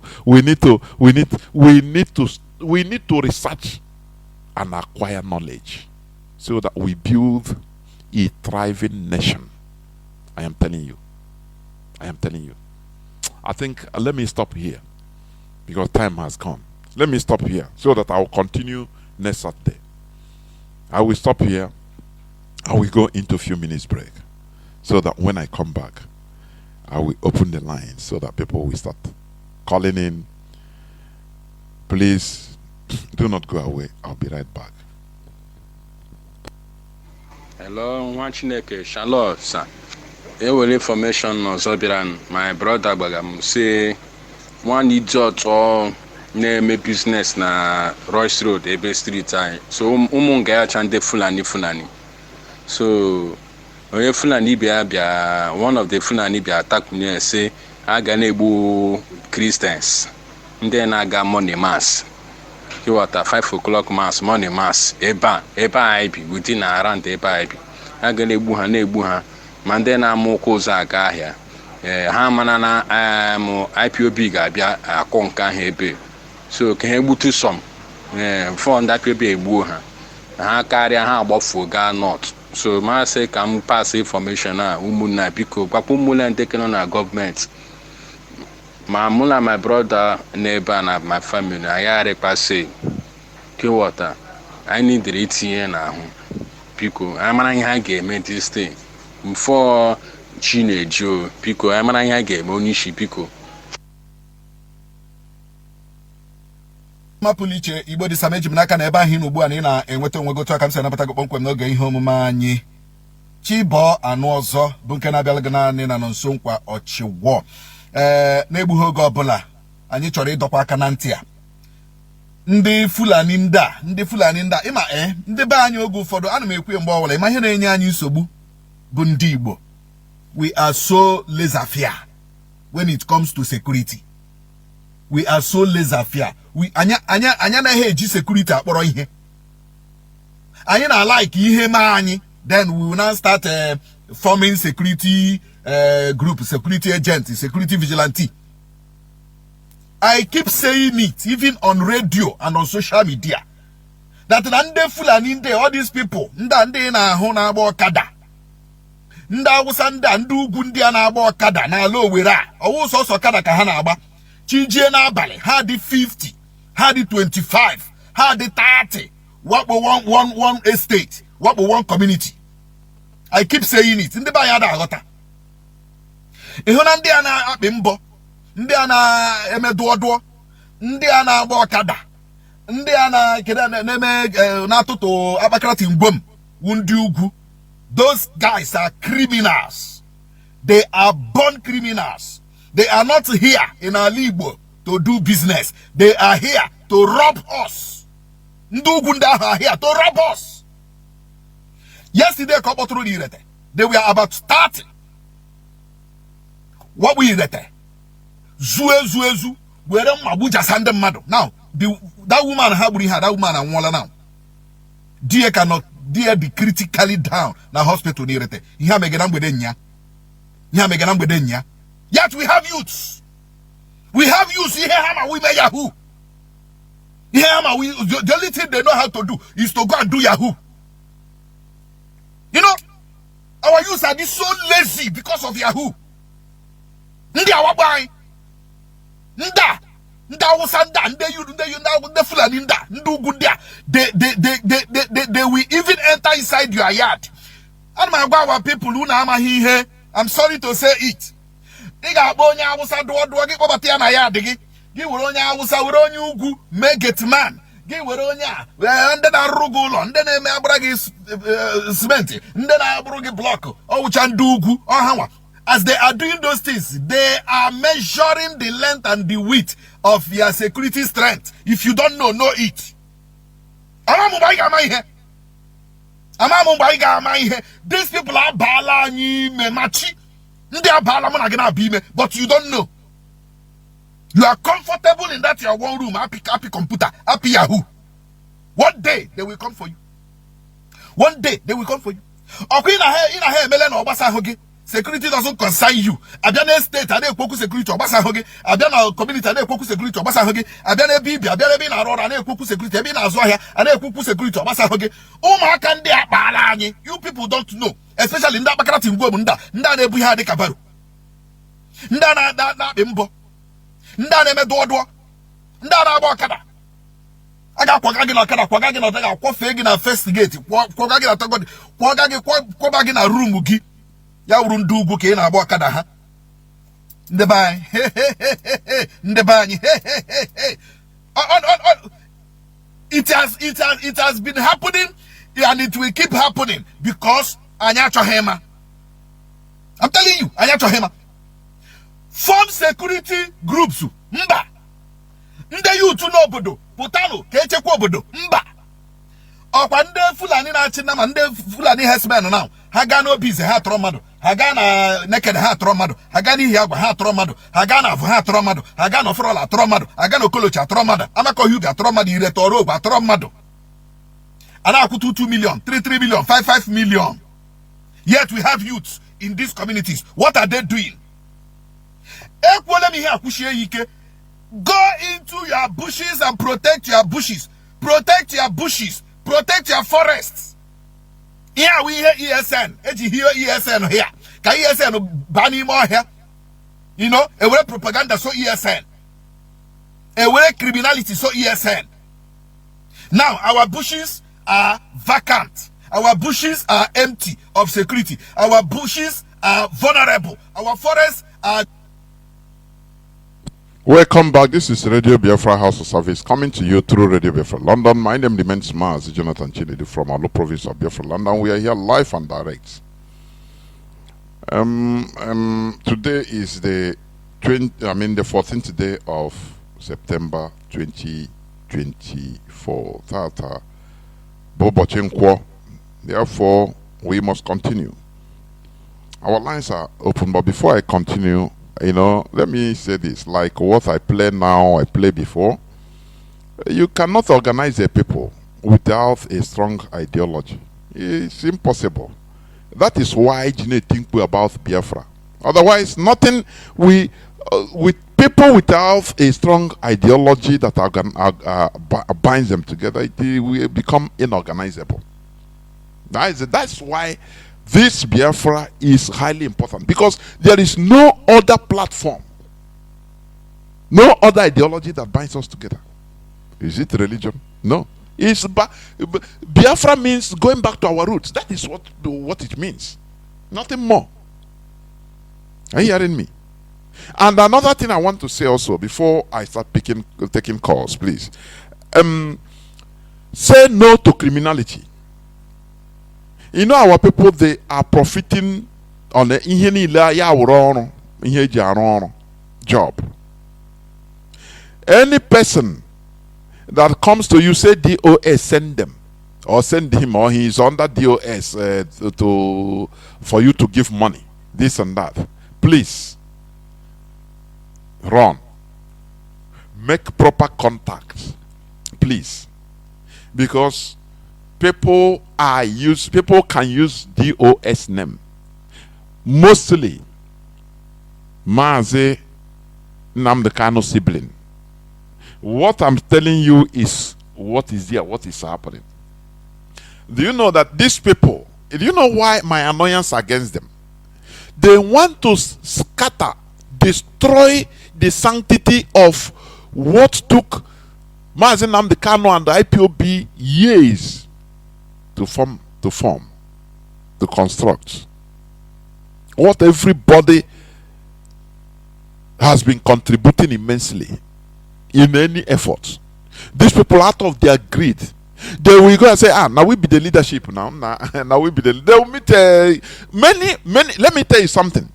Many Igbo elites, truth be told, they dupe them.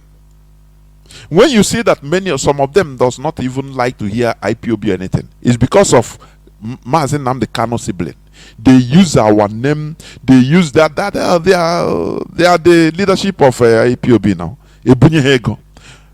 When these people found out that these people are dupes, they now use it. IPOB name. Mazi Nnamdi Kanu. And he led many people to hate what we are doing. But you don't know. If you are not explained to you, will not understand. Many of them are not. Hey, they don't support. You don't know that they have stories to tell. They have their reasons. Some of them have their reasons. Not all, I say, but some. These people committed different blunders in order to destroy what you are doing. You don't know. That's why when I tell you, please, remove sentiment. Remove sentiment from this struggle. Remove sentiment. Remove sentiment from what you are doing. If we want to continue progress in what we are doing, remove sentiment. This is Mazi Nnamdi Kanu sibling now. Let us see now. No, remove it. Let us focus. Are you hearing what I'm saying? Let us focus in what our number one focus should be or is a restoration of Biafra. That is number one focus. If you focus on any other thing, which means I the corner cry. Sometimes some diplomats now see IPOB, you people seems you are foolish people. You are rolling around, round and round. You don't move, you don't continue in what you are doing. You are not serious. Is it not restoration of Biafra you want? Or you want any other? Yes, say yes. Move on. This is how struggle is. You don't continue saying what because the rendition your leader. Yes, we will be campaigning, but you don't stay there and be we wait until Mazi Nnamdi Kanu come. Now we continue. That is the foolishness. The world is taking us like you idiots. I'm telling you. We move forward. When Nigerian government see that now these people are doing things so without even minding any other thing, they will start seeing one way or the other to negotiate and release Mazi Nnamdi Kanu and say, can you, how do we, that is how it is. Because this is a struggle. It is not one man business. This is a structure. So we must continue what we are doing. And that is why we are building a strong ideology. And what is that ideology? Our roots. It is something that will help us bring us back to who we are.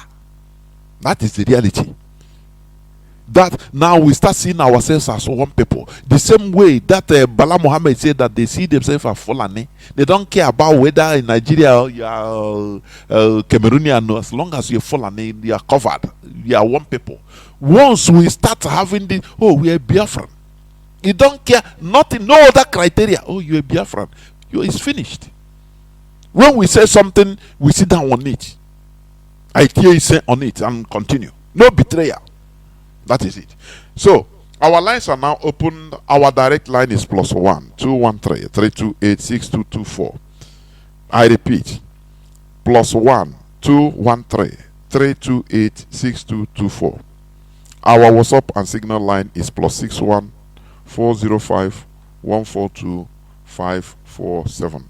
I repeat, +61 405 142 547. You can call us now and give us your view on the issue treated. Remember, we talk about ideology and we must continue. No retreat, no surrender, no going back in any way, no sentiment of going back. We have no back to go to. I used to say this. We have no back to go to. So we must continue in everything we are doing. Are you hearing me? I have some people that we are calling me, but I don't know. But we must continue. I want to see whether how I can pick them. This struggle is something that is above one individual.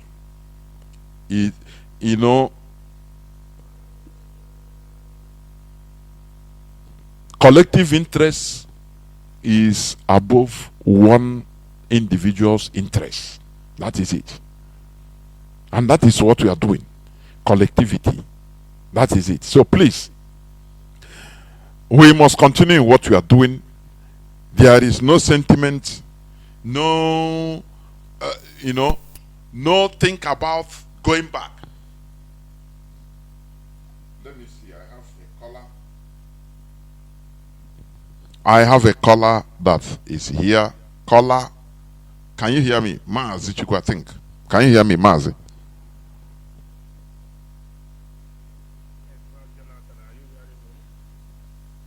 Caller on direct line. Can you hear me? Yeah, I've been talking. Go on, Mazi. Go on. Thank you very much, my Jonathan. As always, I greet my leader, our leader, Mazi Nnamdi Kanu. the man who set up this platform to expose so many things that was hidden under the roof of heaven. I greet him once again. Yes, I want to start from the clip of the Fulani man you played this evening. This clip has been playing on Radio Biafra from time to time. Each time I listen,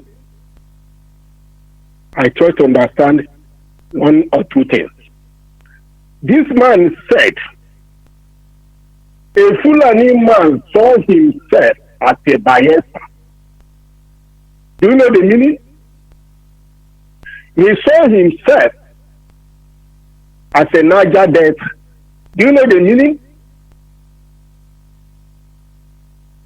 He said they can speak the Niger Delta language, which some of them cannot speak.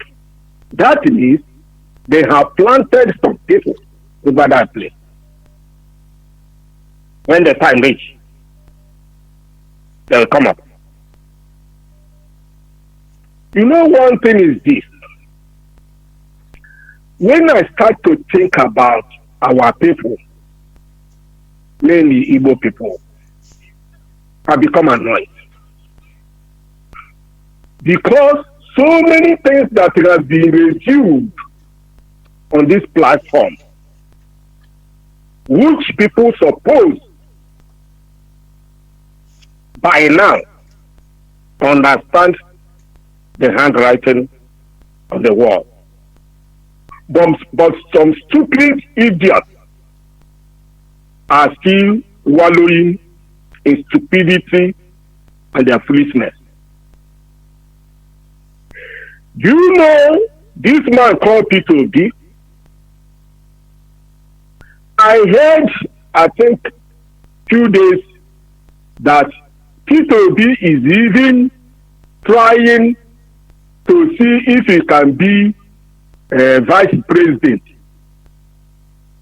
in the next election.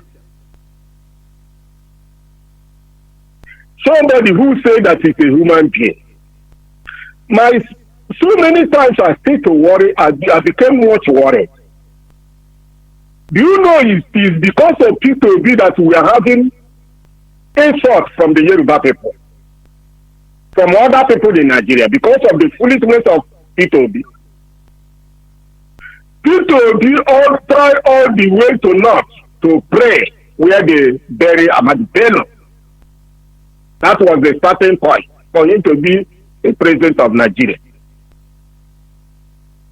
After that, P2B traveled to London to see his slave masters with Obasanjo, the most evil man in Nigeria, Obasanjo, and come back and come and introduce Labour Party, P2B.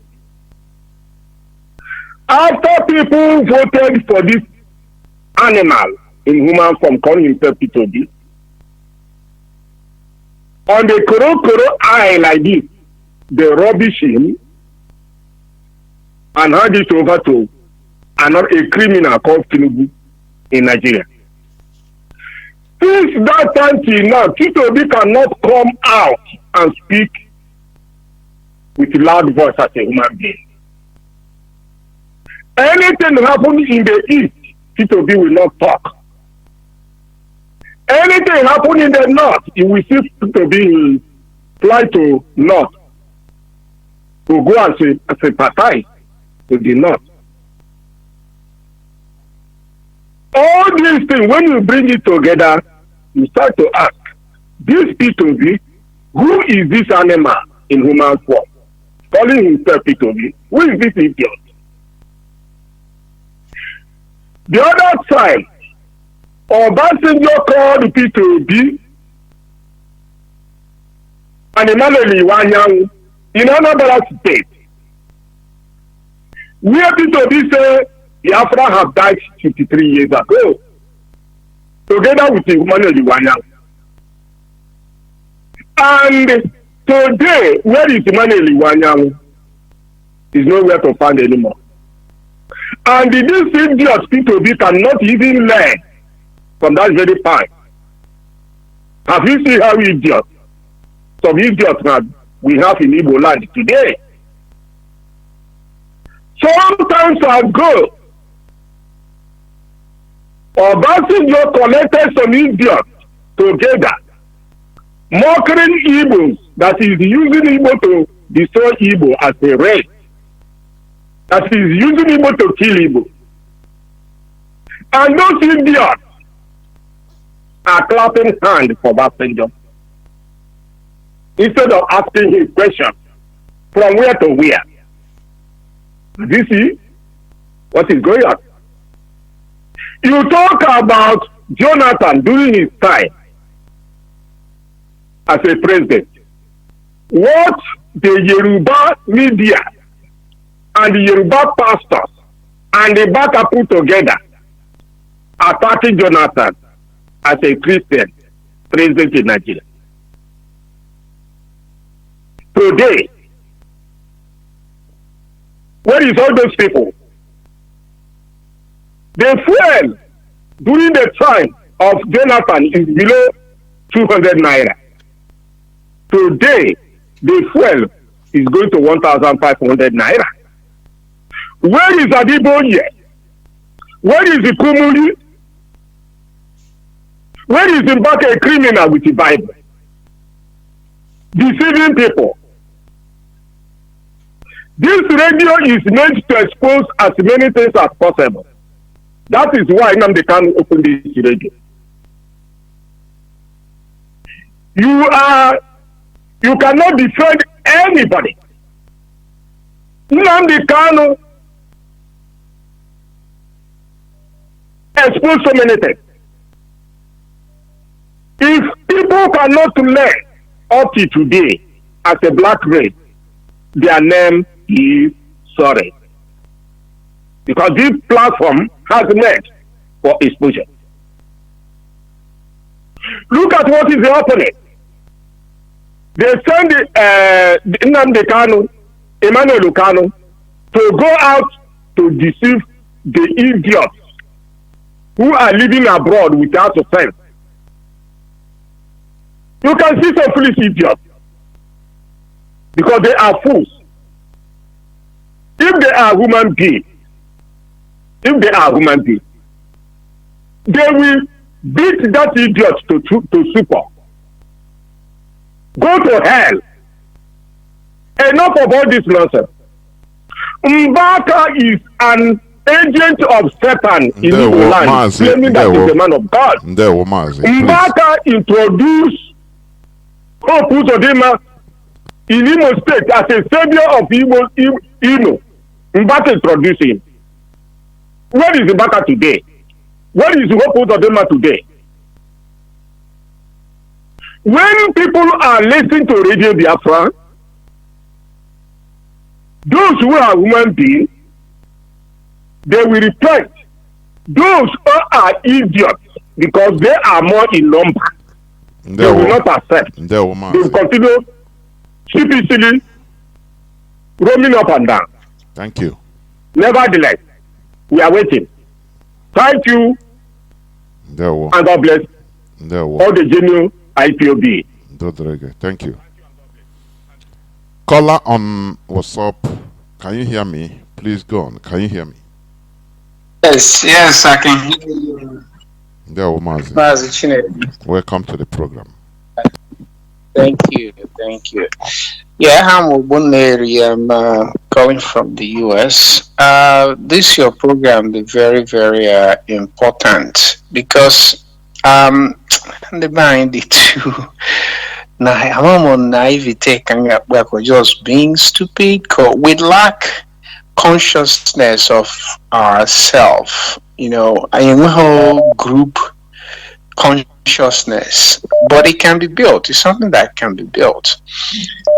And the brain, we think that, you know, in this world, now every nationality employs all kinds of tactics. Of course, it's allowed. Violence, it's allowed. Religion, it's allowed. It's allowed.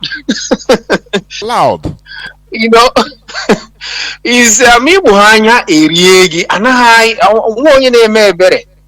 you know, many nationalities have gone extinct on this face of this earth because of the stupidity within Kendibo and Biafra Alajine Mekita.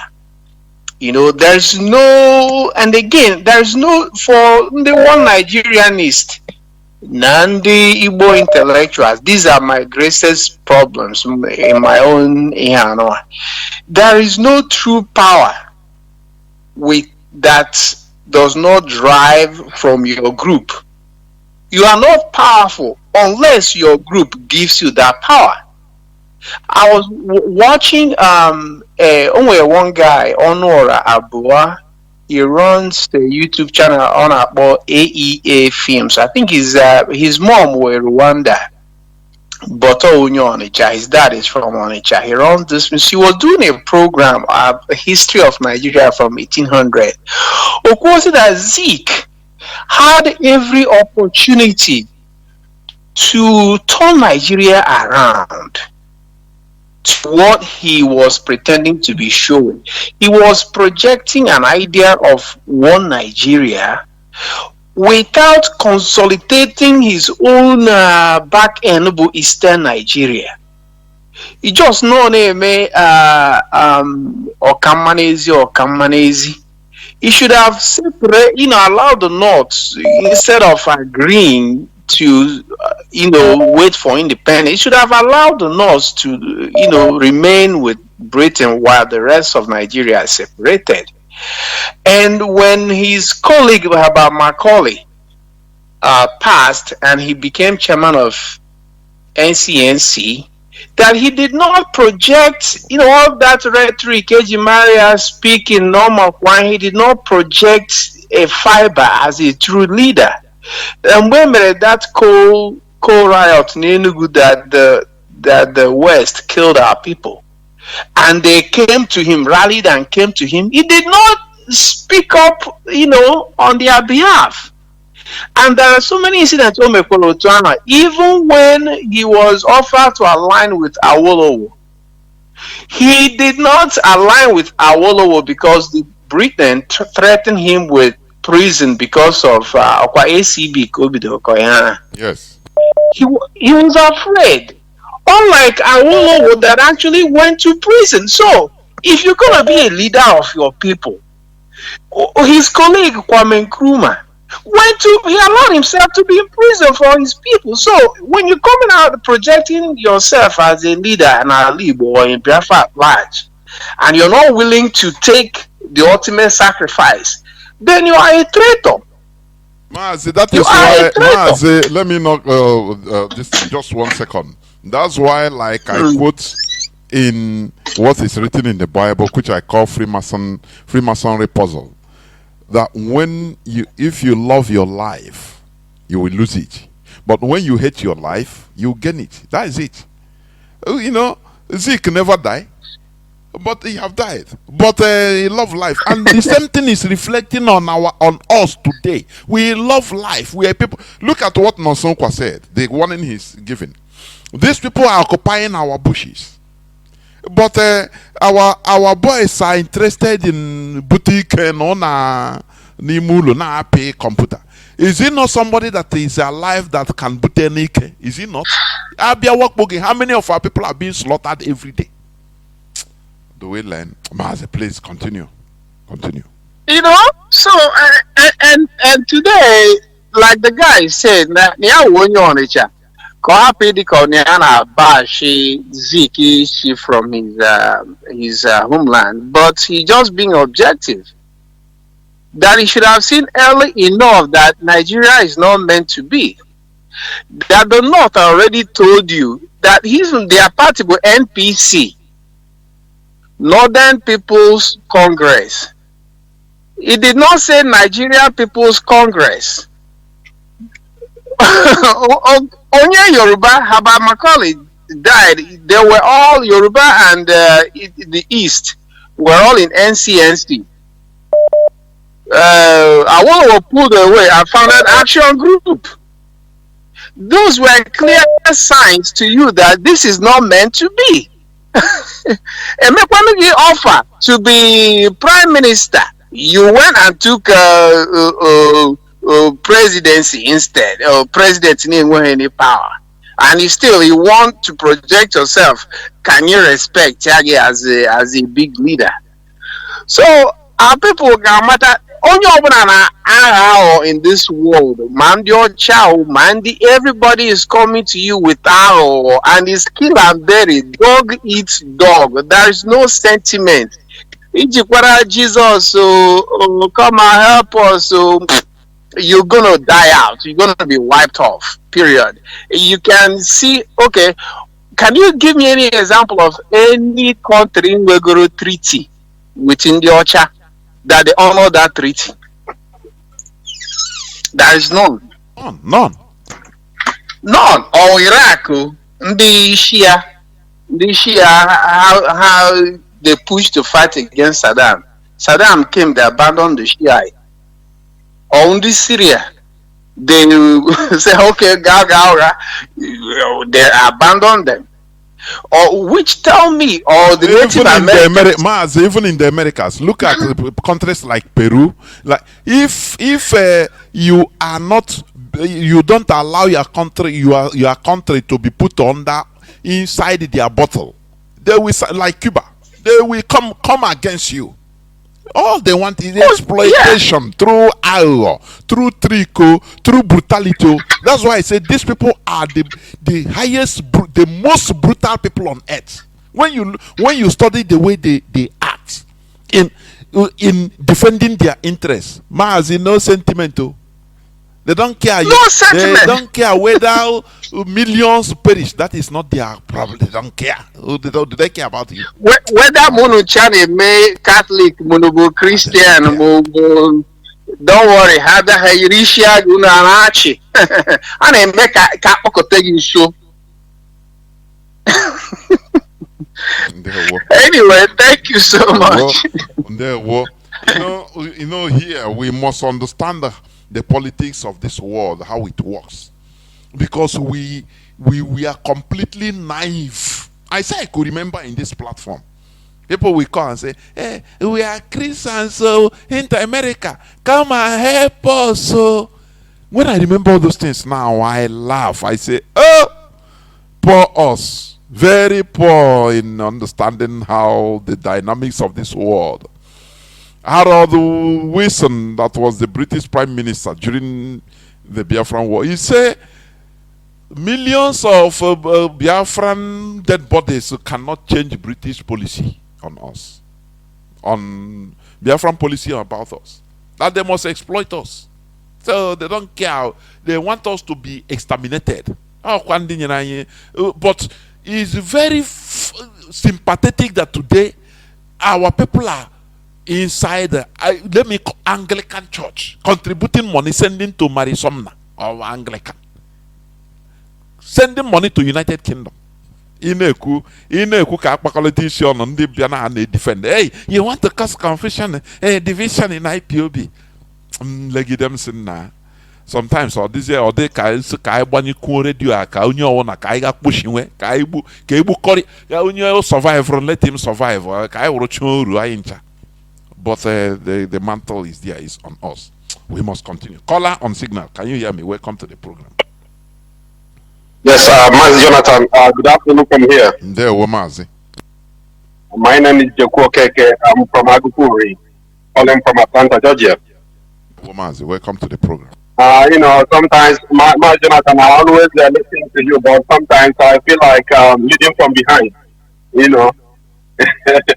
I just feel like listening. But I just decided to call you today, my brother.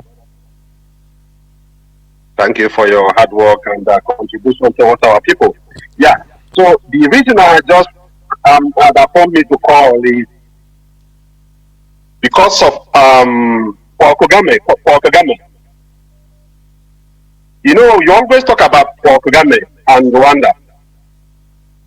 You know that Paul Kagame, the sources they are related to Fulani and Ethiopia. The people that owns Rwanda, the indigenous of Rwanda are Hutus and Twa. The Tutsis they came to Rwanda, and when they came, they started underground building, trying to get power. That's why one of the former president of Hutu was killed. And today, Paul Kagame have achieved their dream of coming to power and ruling Rwanda. And now they made a law that nothing like tribalism, nobody should use it. And this is the plan of Fulani. I thank God for IPOB and Mazi. The Fulani, had he been there, achieved their dream, there should be a time they would make a law. Nobody should, we are all Nigerians.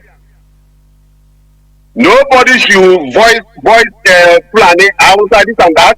And they will try to make economy, try to make things good. And some people will start supporting them and forget the history and what they have done to Nigerians. So sometimes we should dig deeper in the history and know what is going on. Paul Kagame has chased away a lot of beauty, prominent and the intellectuals. Most of them are living in Canada today. Forget that thing that is showing on television that yes, Rwanda he changed some environment, but in background he's killing a lot of beauty. Mazi, can I come in there? Can I say something go ahead. about what you're saying? Yeah. Thank you very much. Yes. When you talk about like Rwanda or Paul Kagame, let me tell you something. You can never make a positive change through what you call this democracy. It's impossible. Can you agree with me with that? Of course. Yeah. Okay. Let us go back to history. During the French Revolution, the French Revolution produced Napoleon Bonaparte. You know that? Napoleon Bonaparte became a dictator, a brutal dictator. Let me tell you, do you see what is going on in our land? We cannot correct it with this with a soft hand. It's impossible. No. This mentality we have now. Let me do what I do. You can never achieve nothing. So, any country that is veered towards development, there must, even in this modern era, the West have their agents in every country that they sponsor through their non-governmental organizations, through the direct American government, or one thing or the other, or Bill Gates Foundation. So anybody that even comes in order to do what? In order to try to instigate positive change in a country through this democracy, so-called democracy, it's impossible. It can never happen. That's why I believe, that's why when you are criticizing him, it's your view anyway, but for me, I have a very opposite viewpoint.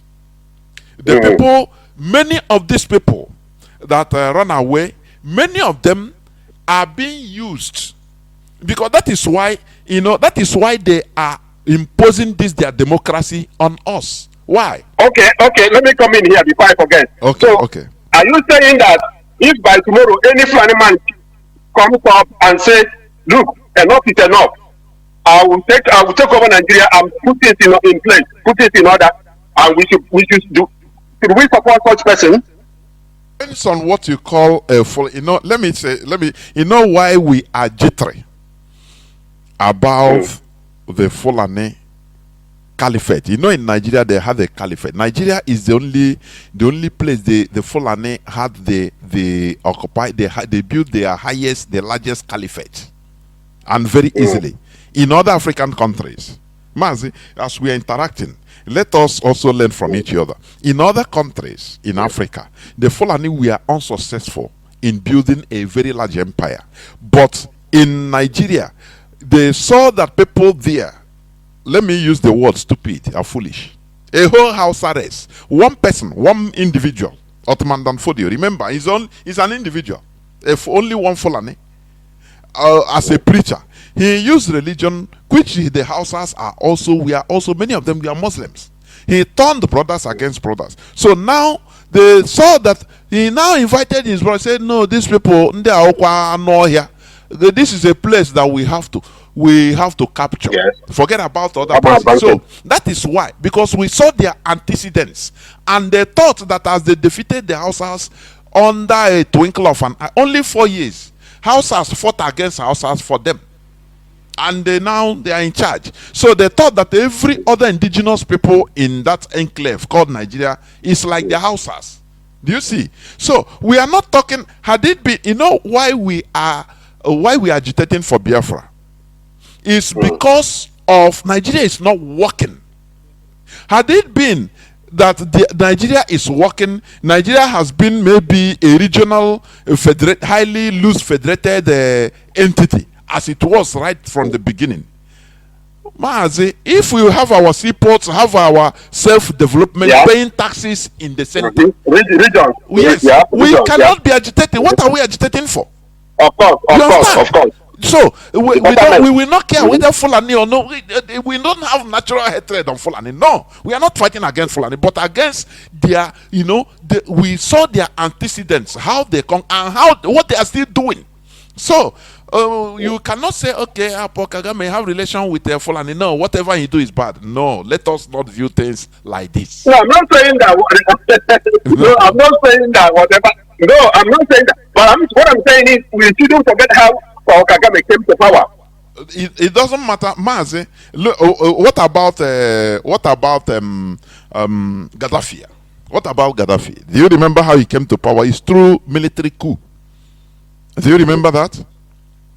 Yeah, of course. Okay. Yes. What about the present Burkina Faso president? There are people that are... Okay, no. My point is this. Look, my point is this. Okay. Where Nigeria is heading is that there will be a point they will abolish using tribe, like what Kagame did. No, it cannot happen. It's going to be conflict from the Janjaweed. Okay, this is where they are heading. No, let me say something here. Let me tell you, tribalism in Nigeria. Look at what I played. The governor said that he declared that Nigeria is nothing. Their nation is Fulani, and he said the truth. No, forget these people at next. Forget when it comes to their own advantage, they will say tribalism are nothing. Now, let me tell you, in Rwanda, he's dispensing equal rights and justice. We never go there, my brother. We need to go and see what is going on. Mazi, I'm telling you something. You understand? I'm telling you. He's building a nation. It's not easy with this Western influence that will be fighting. Yes. I want to say something here, please. I want to say something. I like to observe things. Go on. I like to observe things.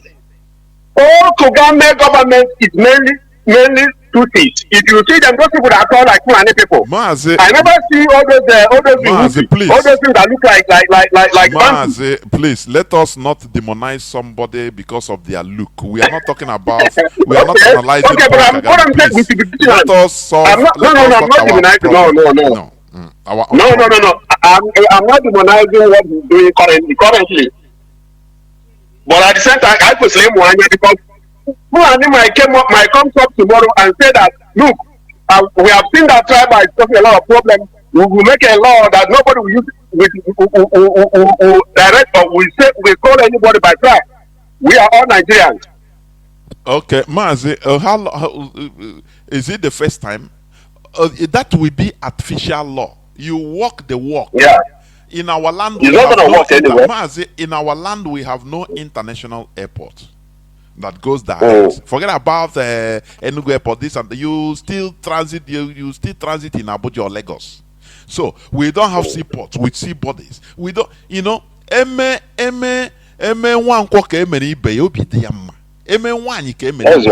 you understand? So making artificial law, you have to start the work. Like Gaddafi. No, I gave you an example of Gaddafi. During the Gaddafi time, he killed many people, yes. But those people he killed, believe you me, these are the bad eggs. Because after, the end always justifies the means. Why are we praising Gaddafi today? Yes. Does it mean that he didn't commit a? If you are building a country, really, you want your country to go forward, you must soil your hand with blood. Well, I agree with you. I agree with you. Yes. If a full animal comes up tomorrow and kill a lot of our bad eggs in our side, well, I don't think. Are you saying that it's not bad though? Because if full animal comes up tomorrow and wipe all these bad eggs we have in our eastern part of Nigeria, I think we should support that animal. No. In the Nigerian case, it's a different thing altogether. They tell you, they say Nigeria is built on a tripod. Do you hear that? So what works what works in Libya, or what works in what do you call it, Rwanda, it must not work in Nigeria. Because naturally, I don't think it's gonna work. Yes, it's not. Nigeria is not working. It's not gonna work because there is a culture that is already there. What about who is going to come? Who is going? Look, let me shock you. Do you see Traore, Ibrahim Traore of Burkina Faso? When since he entered power, he never. You are calling him wonderful, but do you know how many people that he's killing? That is government. No. Yeah, of course, some people might be disappointed. Yeah. Go ahead. Do you know that since he entered power, he never changed vehicle? They show is it Land Rover or Range Rover of 1991 model? It's a military car. Yes, he's using, and no minister is allowed to change car. Instead, he said, "Why changing? Why? For what?" So these are things you have to. These are characteristics you have to see in somebody. Let me tell you, the leadership that won't change. Yes, that really want to change. The best president. Let me, as long as I'm concerned, in Nigeria was this one that is demonized. What is his name? Abacha. But do you know they demonize Abacha? him? Yeah. Now, because of info, media can turn us into hating our savior. That's what you see media. Look at Gaddafi. Do you know how many Gaddafi killed? It's normal, but he killed for good reason. You understand? He killed them for good reason, for good purpose. For good purpose. Yes, if after that killing and he makes things right for the city, for the normal citizens, for the poor people. Exactly. Yeah. But do you know the trick of the West today? That is why we see the democracy. Africa is going nowhere with democracy. Anywhere, they tried fighting Paul Kagame, but his people always say, "No, we love him. Let him be." They started using media propaganda against Paul Kagame, you and that. But his people resisted. They say, "We are seeing his work." Now, like Gaddafi, now you see at the end, you see how Libya was. The only country in Africa that has no external debt. They have more than $150 billion in foreign reserve. Libyans under Gaddafi, we are living more than many countries in Western Europe, more better than them. I am telling you. Yes. Now, what are you talking? Now, American, is it not the exiled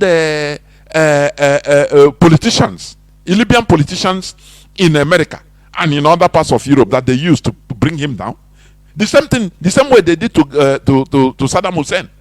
The same bad eggs in Ahmed Chalabi of Iraq. It's him that they use to lie. But after the same America killed Ahmed Chalabi when he started objecting them that this is not our original agreement. That once you swift you go. They say no, we can. Do you think we are Father Christmas? We come and dash you. Okay, our people will die. We just leave you. He died the same day he granted the interview, public press, and they criticized America. He died on the sleep, and they did the autopsy. They say it's a heart attack. Case closed. That is how they work. You understand? So, my brother, building a nation is not an easy thing. Thank you anyway for your. Well, like you said, Nigeria is no countries like Nigeria. No country is like Nigeria. No, it's not. It's like no other country. This this topic I just read now, I've been holding it back for a long time. No, You know, I just wanted to discuss it with you. Call and raise So any topic. No problem. I'm relieved that I'm relieved that we have this conversation. Of course. There we go. Thank you very much. Brother, thank you very much. Brother. Thank you. There we go. We must continue. Building a country is not easy, eh? That's why, you know, see this democracy, so-called. Okay. Okay. It is something that they always use. Because the people that impose this, they have agents. Do you remember the revelation of the first lady something Bill? Is it Binta Bill, Madam Binta Bill, first lady of Sierra Leone? He said the big brother, that is the West. They're always there. If you want to do something good for your people, they will either bring confusion in the country or they use opposition. They support opposition. They go through opposition. So that is ingrained in this their democracy. You have no way to build the country. Otherwise, you see people will come to start to hear you down. If you arrest them, they'll say CNN and America, the Western media will start shouting, "Oh, you are a dictator now. You are holding political prisoners." This and that. That is, they are honestly. We must continue. Let me caller on WhatsApp. Can you hear me, please, before I go to our brother? Call on WhatsApp. I can hear you, Professor Jonathan. Mazi, the scavenger. I hope it's you. It's long time. It's long time, my brother. Kudode.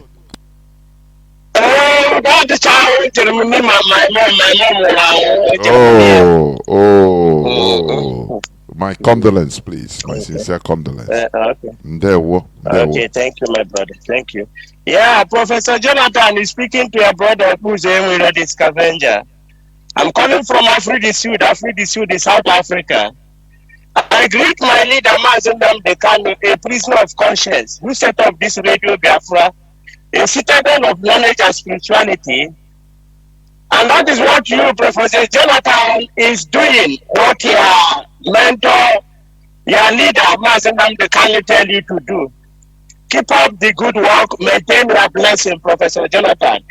Professor Jonathan, in your last word, you said that no country like Mazi, it seems, Mazi, can you hear me? Mazi, in Anihim Neku. It seems you are, because you remove your phone a bit. Let it be a bit far because it's too near and it's sounding somehow. Very deep. Okay, remove it a bit. Is it better now? Yes. Is it better now? Yes. Okay. You said that there will be no country like Nigeria, but I'm arguing that there is nothing like Nigeria. Nigeria is not a country. Anybody who believes in Nigeria is deceiving himself. And you can hear it from the clips that you played, the two clips you played. The first one, both of them, I presume two of them are Fulanis. And one said that, the last one said that a Fulani man is a global man.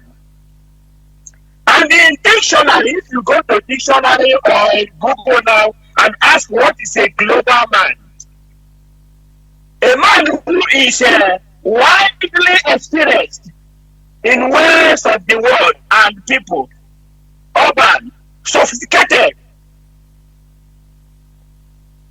is controlling a lot of groups and is very important as a public figure.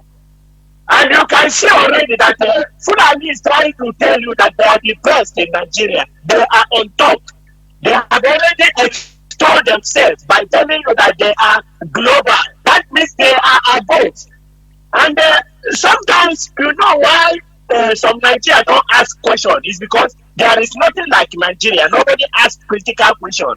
Because if the person interviewed him, should have asked him. But you cannot be a global man and be a patriotic. Because these two cannot work together. You are a global man and at the same time you are patriotic. You cannot be. That is why there is conflict interest always in Nigeria. And the first one, the first clip you played was trying to tell us that Nigeria can divide instead of going to war. But at the end of it, he wanted to melt the heart of Nigeria by saying that we have built Nigeria. Nobody wanted to. And you ask him, what have you built exactly? You don't have electricity, you don't have water, you don't have good road, you are hungry now, but you are still talking of you have built Nigeria. And this person telling you that he has built Nigeria, they gave him as a manager of Research and Development Institute in Nigeria. Did you know what he managed to do? He managed to research about Krishi. Krishi is where. That is what he did for complete 30 good years. And these are the place where they want us to be together. This is the place they want us. They are always, they bring fear. They wanted to tell us about how they can build Nigeria. I might have to stop here, but where else I wanted to go in is what Nosonfa said. Professor Jonathan, I see this by my eyes. What Nosonfa was saying is what I also said in this radio Biafra that the people in Biafra land they are making the hard work of IPOB and the hard work of DOS. They are the one bringing us down.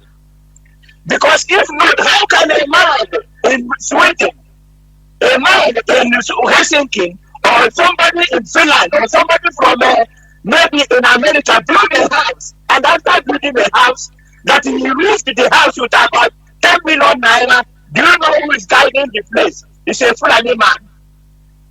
In Biafra land now, a Fulani man, instead of putting his brother, he leaves a Fulani man to stay in that mansion. Nobody is coming there. And after that, Fulani man will bring another. If you come to the whole flag, where you should see the type of building, the type of mansion, the only people you see there is Fulanis. When we tell them Fulani have a second place around, they don't want to believe. The Fulani man will carry you to any area you wanted to be in Nigeria, in Biafra land. He's the one who will take you in cyclists around everywhere. So can you see why DOS must do something about these people? We import the Fulani, the Maridas, the terrorists inside our midst. Professor Jonathan, I beg to stop here. Thank you for taking my call. Now, first, I love you. I feel you members of my blood. There were Mazi MC. Can you hear me? Calling me on Skype. Can you hear me, please? Yes, Mazi Jonathan. Good day. Mazi CJ. There were Mazi. First of all, before I start, I thank you for what you're doing for us, for Biafrans all over the world. I want to use this opportunity to make an announcement, if you permit me. Go on. Okay. Tomorrow, being the 15th of September, IPOB Ireland, heading to Donegal, Letterkenny in Donegal, to inaugurate a new zone for IPOB. So I'm using this opportunity to tell Biafrans, in the spirit of we must continue, that IPOB is adding another family in Ireland. So tomorrow, it is going to happen at Letterkenny Community Center in Letterkenny.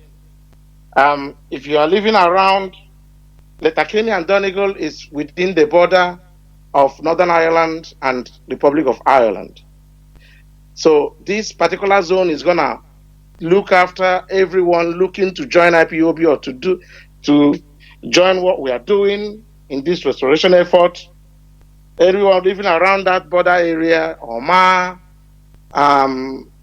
Letterkenny, you have Derry, every border towns inside Northern Ireland and in Ireland, Monaghan and the rest of them. Now you have a zone near you that you go to register. And if you're looking to make contact, please do contact our provisional coordinator. Her name is Nwada Okamaka Ume. Her name is Nwada Okamaka Ume. And her number is 0899 588 956. 0899 588 956. Or also you can contact our national coordinator, Mazi Charles Mba. His number is 085 143 4454. 085 143 4454. Mazi, and those that are going from Dublin, which I would say is the nearest, or should I say the mother zone of this particular new zone. I will be gathering at Red Cow tram station in Dublin at 7:30, latest 7:30 tomorrow morning, to be able to head up, because it's going to be about 3.5 hours in and 3.5 hours out. Around 7 hours, we're going to be on the road tomorrow, Jonathan. So please do come early so that we can leave early. Mazi Jonathan, once again, there was one of our brothers that spoke about that you said that our is allowed. Believe me, this hour is what they call propaganda. And me and you know that propaganda is allowed in world politics. In fact, since me and you we are born in that place, that God-forsaken place, our life have been ruled by propaganda. Everything we do have been rigged with propaganda. So, and you could see, and that propaganda would come now to translate it into some kind of game. Mazi Chinasa would call it a game of chess. And you could see the latest one would have been that we understand that game now. And to tell them what we understood, it was the one we played during their protest. That game IPOB played by stopping our people from participating. Everyone today testifying that that's the real game. You have to be a master in the game to understand the game, to play it. And IPOB played it, and it saved our people. It's there to everyone to see. So I don't want to say so much. If you are living in this day and age, and you still have not understood that politics the world over, regardless of how it is quoted or painted, it's a game. And in the end, you will see that our war is playing out the people being on now and all the rest of them. But we are watching, Mazi. Mazi CJ, thank you very much. We must continue. Let me, calls are coming, but I'll be winding down slowly, please. And we are having reports also that, before I forget, before I take the last caller, of this Biget vaccine. This is it, a cervical vaccine that is given to, or is proposed to be given to children, women mostly, that is going on in our land, in Abakba, Enugu to be precise, and other places. Please know that if you give your child to this vaccination, it is for barrenness, to die early. That is it. So don't accept. Even in schools, don't accept. Caller on direct line. Can you hear me? Go on. Caller on direct line.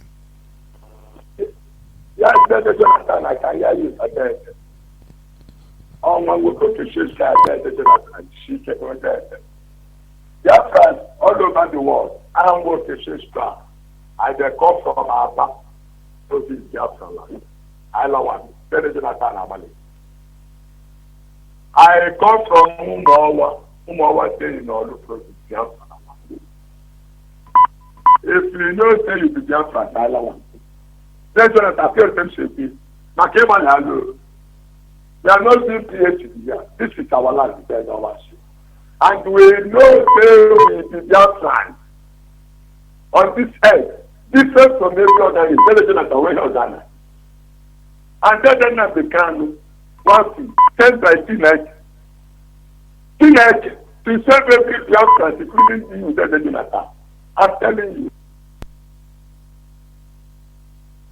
Anybody in the religion of a project, boy, I'm telling you. Onya out of the Milana. Children, they get well handled. So I had to event and I tell them, but they know our own, or you may have to go. I'm going to security magazine. To see Calapalazico. Isaiah chapter 49. Biafra, the light of the nation. Guys, check it. President of the Ghana appointed him before he was so actually. Isaiah chapter 49. That's what I know. I know. That's what I know. 21st, 25th century. All the leaders in the I swear. There, Mazi. Thank you very much. Caller was on Mazi Madabuchi. Caller on signal. Can you hear me? Please go on. Yes. Good evening, my brother. Mazi Madabuchi. Yes, I'm hearing you. Let me see. Can you hear me? I'm hearing you, but I don't know. Okay, wait. Your voice is not coming out. Can you be speaking now? Let me see. Yes, just hold on. 1 second. Yes, go on now. All right, my brother. Good evening to you. Good evening to Biafrans and lovers of freedom. My name is Ifan Chukwumada Abuchi. Mazi, before I go on, I want to tell our brother who called from Atlanta that Rwanda is not Nigeria. How many ethnic nationalities are in Rwanda? And then how many ethnic nationalities are in Nigeria? It is like night and day. Up to almost 600 ethnic nationalities in Nigeria with their own language and culture and all that. And so Nigeria is so vast and so diverse and divergent that you cannot manage it. Europeans couldn't manage it. That's why they broke up their nation. You know that the Netherlands and Belgium and Luxembourg was a country. Even having Netherlands and some part of Belgium were speaking the same language. Some part of Belgium speak French and Dutch and German, but they broke them apart. That very tiny people, but they divide them so they can have cohesion, and that is why we are saying that Biafra is our ideology. Mazi, look at Iceland. Iceland was part of, I think, Denmark or Sweden. Yeah, Denmark, I think. Yes. Denmark. That was not Iceland. Is not up to. I think Iceland has a current population of 370,000 people, from president to the last. Yes. Man. But they have to. Yes. You know, when it comes to Africa, they must dictate for us what is good for us. They know what is good for us more. Sometimes I don't know whether to cry or to my do what. Brother. My brother, it is pathetic that in the 21st century, in 2024, Africans are not looking at what the Europeans did to create peace and development in their place by separating ethnic nationalities to stop squabbling and fighting and acrimony in order to have peace and development. That is the solution to Nigeria. Forget these fake patriots we have there who want big Nigeria, so they will have big treasury to loot. That's all that interests them. You know. So what I'm saying here is that while we say that Biafra is our ideology, that will give us cohesion. It will give us consistency. It will give us the sense of collective and national memory and national consciousness. Then it will also give us structure and organization while we fight for Biafra, and when Biafra is restored, so that we can build it up with gathering us around that ideology. That's why when I see our people bickering about religion, it makes me sick, because our people ab initio, before history, believed in Onyenachie. It don't matter. Don't bring it in IPOB. You know, but as people are refusing to see that we have been, like we are saying, that we have been conned, we have been deceived. If we were not deceived, our first brothers and sisters would have come to our rescue during the Biafran genocide. That is gospel truth. Whether you like it or not, that's your business. You know. So what we are saying here is that Biafra will remain our ideology. And my brother, I talked to Issa Pantami, national data, people's data. Do you know that that is a breach of national security? Because if it is a company, a credit card company, a social media company, the damage will be limited to that company. But we are talking about the database of a country of more than 220 million people. This, if they are looking for what is treasonable, that is treasonable. That data can be breached, and that will tell you the type of people that they put in government. And all of them will not be saying what to do. That will show you that these people who come to power in Nigeria, they are not about national interest. They are not about national security. If they are, let somebody tell me why it is only Emefiele, only Gaddafi, that Willie Obiano, and this Ike Ekweremadu. All the 8 years of Buhari government, these are the people that have seen the inside of a detention center. Upon all the looting of treasury and all the lawlessness and all the impunity that was committed in that government, nobody is being asked question. Because if they're asking question, this Pantami or his ministry or whatever should give Nigerian government of today the reason why the national data has been breached. Nigerians don't even know the meaning of your data. If somebody has your data, he can clone your name, do all manner of crime with your name, your address, your age, and date of birth and all that, even your home address. And after committing that crime, you will be lifted from your bed for that crime you don't know anything about, because your data have been used. Nigerians are not aware of that. All they know is Igbo. We know we are bad and we are ugly, we are evil. Leave us the hell alone.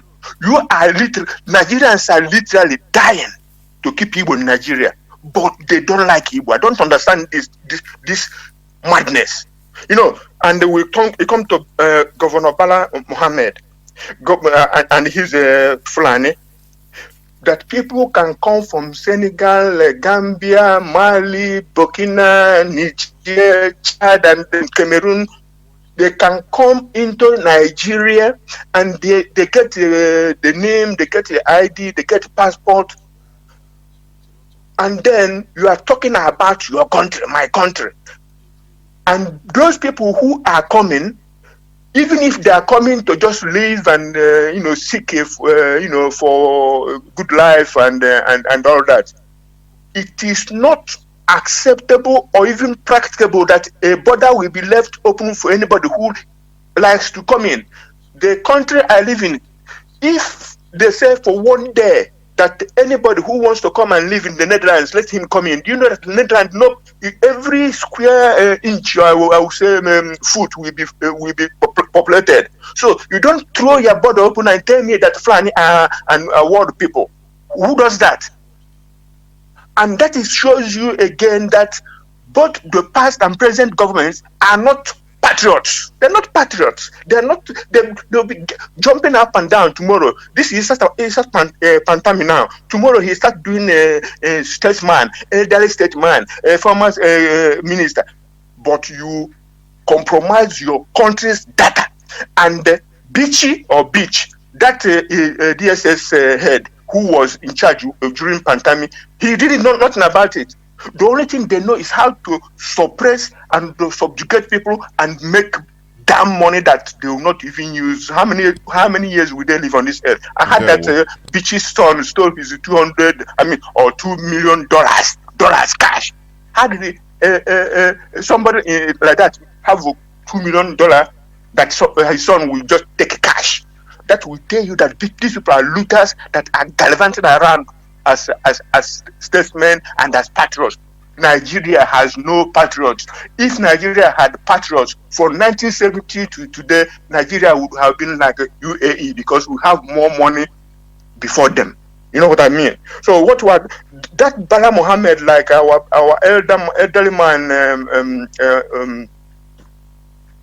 Mazi, yes, he said he opened a bit of their plan that they speak Bayelsa. Oh, they speak riverine language, which means they are telling you that Fulani can come from Senegambia or Mali or from wherever and claim nationality in the riverine. What the hell is in the riverine? It's oil and gas. That's what they are going for, to have root, to claim it. But as long as Biafrans live, and as long as we believe that that land is ours, nobody will take it from us. Or and Biafra get richer hancha. Okay, my brother. All right. My brother, can I make one more point? Just use 1 minute to summarize, please. Okay. Yes. Okay. I will summarize now. What I want to say is that the siege of Biafra land by the Nigerian armed forces, a journey of 105 kilometers from Onitsha to Enugu, is the Enugu capital, has 28 extortion and kidnapping points. 28 extortion points. They call it a checkpoint. That is one checkpoint of army or police or whatever. At every 3.7 kilometers, you have one checkpoint. Yet, with all these checkpoints and extortion points or kidnap points, kidnapping, armed robbery, and all manner of crimes are rife and ubiquitous. Then you ask yourself, you wonder, why are those checkpoints? What are their purposes? It is to subjugate and to rob our people and pick our pockets and kidnap us and disappear us. But Chineke and Biafrans will restore Biafra for the glory of Chukwueke Biama and for the happiness of Biafrans. God bless Biafra. Thank you, my brother. There we go. Thank you very much. And this is where I'm going to. I will no more pick any calls, please. Biafrans and lovers of freedom. We must continue in this struggle. We have to understand that restoring a nation is a very huge issue. It's a very huge thing. You know, as my brother said, the last caller, in Europe, the way the separated countries, that is ethnic nationalities, they know that in order to avoid the problem. That's why little countries, they are independent. They control their own destiny as a nation. But when it comes to Africa, we are people that they say, no, they must be the way they want us to be. This is what pisses me off. And that is why they take us for granted. If we can channel our energy, like I played the clip of this Fulani man, which is, in all sincerity, is commendable. You talked about the North, that they have tried, and if Biafrans say we are no more part of Nigeria, that Nigeria has no interest in fighting another war in order to keep Biafrans in Nigeria. It's no more tenable. I will play it if I close. Again, I'll play it again. A country like Iceland, the population is not up to 500,000. Population of a country, which is not up to a village in all. You hear me? But they are a country, and they are living well. What does it matter? What is the advantage of having a big thing whereby that big thing is a mess? Whereas you can look at Biafra population is not less than 80, 90 million people. Is it a small place? Is it a small country? Oh, that thing, there's something I posted in my timeline.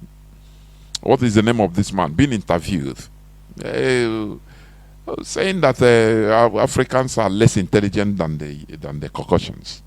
And I say, can I argue him? On what basis? We must prove ourselves in order to talk. That's the reality about it. It's before I used to be annoyed when I say you're a racist. I said, no, I will not call you anything. I will not call you names. You are right. Until we prove ourselves that we are intelligent. By building a civilization that is competitive to the praise other people. That time when we come out, when you say we are intelligent, you come out and say, look at this Biafra. He's Igbo man in Canada. And he's, Philip Mawale, he invented supercomputer. Yes, he's an Igbo man, yes. But under what platform? They didn't invent it as an Igbo man or as an American. Why couldn't he do it in our land? Because there is no enabling space for him. It's not about individual intelligence. No, it's about collectivity. You are individual. Anything you are doing, you are doing it for another country. America, you are very intelligent in London, this and that. You are doing it for UK. You are not classified. Look at who won the World Cup last time. When France won World Cup, more than 90% of them are Africans. They are black people. And a small percentage Arab. But why can't they win it in their own native African country? Because there is no enabling environment. And why is there that no enabling environment? Because they are unable to build that enabling environment in the various countries. And that is the lack of intelligence. That is what it means. It's not about the individual. Why can't we use this our brain collectively and build enabling environment, build a system for ourselves in order for all of us to thrive as a people, not as an individual? Do you see it? Do you see the logic? So that you stop boasting. An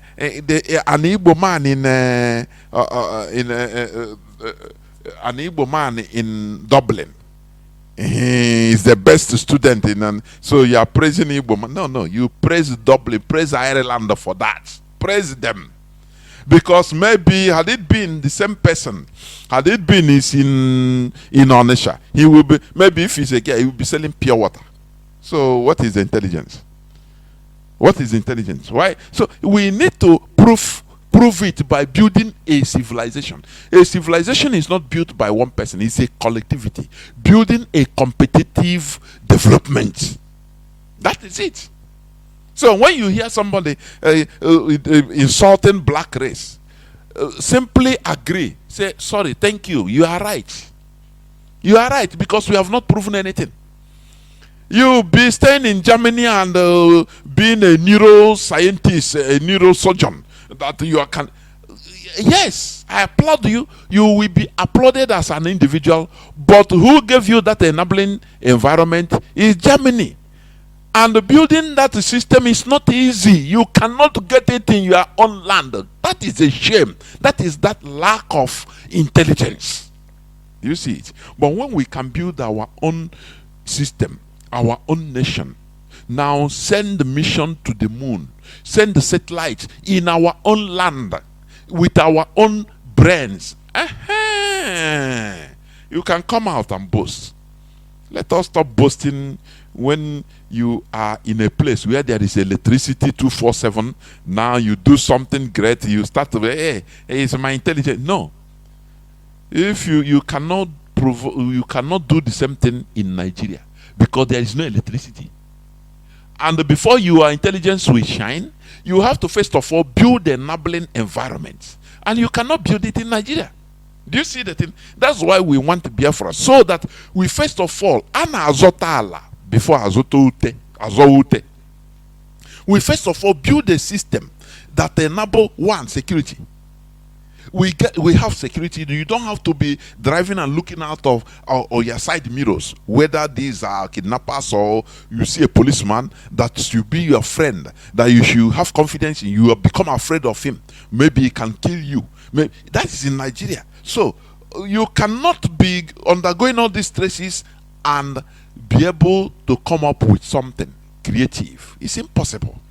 So, but when you go in another country, other countries that have all these things, which means they built it. You give credit to the country, not for you for bringing out your private individual intelligence. No, the credit goes to the country. We have to showcase our intelligence by building a system. Europeans, one European parliamentary said, Europe, we built a garden, and other places are jungles. So we have to protect our garden. I concur. If you want to argue with him, build your own garden in your own land. Is it not what we are fighting? This one say, this one no agree, this one agree, this one say this. You can't build it. Instead, you run away and go and stay in another person's garden. Start flourishing. Now you start boasting that I'm intelligent. You are not intelligent. We only showcase intelligence by building that system, building it in our land. Now we can talk. When this guy talks about Africa being less intelligent, now we say no. You give him example. Look at Biafra. We built it. So what are you talking? You manufacture aeroplane. We manufacture. We fly our own aeroplane. We don't fly. We have Biafra Airways. Most of the planes are Biafra made. Even we export parts to your country. Now that time you can boast. Do you see it? But when you start giving examples, say no, one individual. Look at an American, a Biafran in Canada. Look at him. Why can you say that we are not intelligent? Oh boy, we are not until we prove it. And proving it is collectivity, building a system. And that is why we start from the grassroots, building an ideology first. It is not easy to build a country, an advanced or developed country. It's not easy. It's not. Look at ordinary electricity in Nigeria. You are not able to have it because there are demons, vampires. They steal. They kleptomaniacs. They are there. Any money to be used for, they pocket it on themselves. So, is it easy? There is sacrifice you have to make. People have to make collective sacrifices in order to build a vibrant system. So as you cannot make that sacrifice, you are not intelligent. That's it. These people, they made sacrifices. People died, and they fought for it, and they avoid stealing. They obey their own law, their own rules, their own constitution in order to come up and build a developed country. And you still argue with them. Come on. Let us call a spade a spade. That is why Biafra remains our religion. Biafra remains who we are. Biafra remains our ideology. We must continue. Tomorrow, I think the UK family and Lala will be on this Salute platform. Thank you for listening. From me, Mazi Jonathan Chinedu, from here, it is simply good evening. The voices of millions of Igbo cannot be heard, so that Nigerians can understand the degree to which secession by the Igbo represents their popular choice. Nigeria has had to fight two terrible wars to preserve the country. The North has paid its dues in that war, and indeed in many ways throughout the history of our country.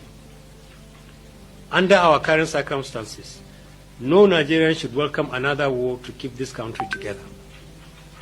The North in particular has more than enough challenges, and we recognize that violent secession by any part of Nigeria will compound the problems of all Nigerians under which we live. The forum has arrived at the difficult conclusion that if support for secession among the Igbo is as widespread as it is being made to look, and Igbo leadership appears to be in support of it, then the country should be advised not to stand in its way. It will not be in the interest, it will not be the best choice for the Igbo or Nigerians to leave a country we have all toiled to build and a country we all have responsibility to fix. But it will not help a country already burdened with failures on its knees to fight another war to keep the Igbo in Nigeria. Voices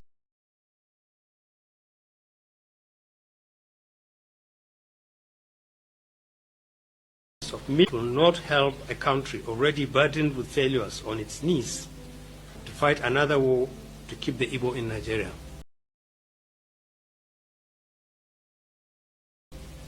Voices of September 2023, I welcome each and every one of you to welcome your friends and well-wishers onto this hallowed platform. This is a revolutionary radio instituted by Mazi, who is the leader, the supreme leader of the Indigenous People of Biafra, but he is in the Nigeria secret police dungeon, illegally detained, because he was illegally renditioned from Kenya with the tacit support of Britain, whose passport Mazi Nnamdi Kanu was holding, or is still holding, even at the point of rendition in Kenya, and sent illegally back to Nigeria, breaking international laws. Britain, Kenya, and Nigeria, they broke international laws. They didn't have any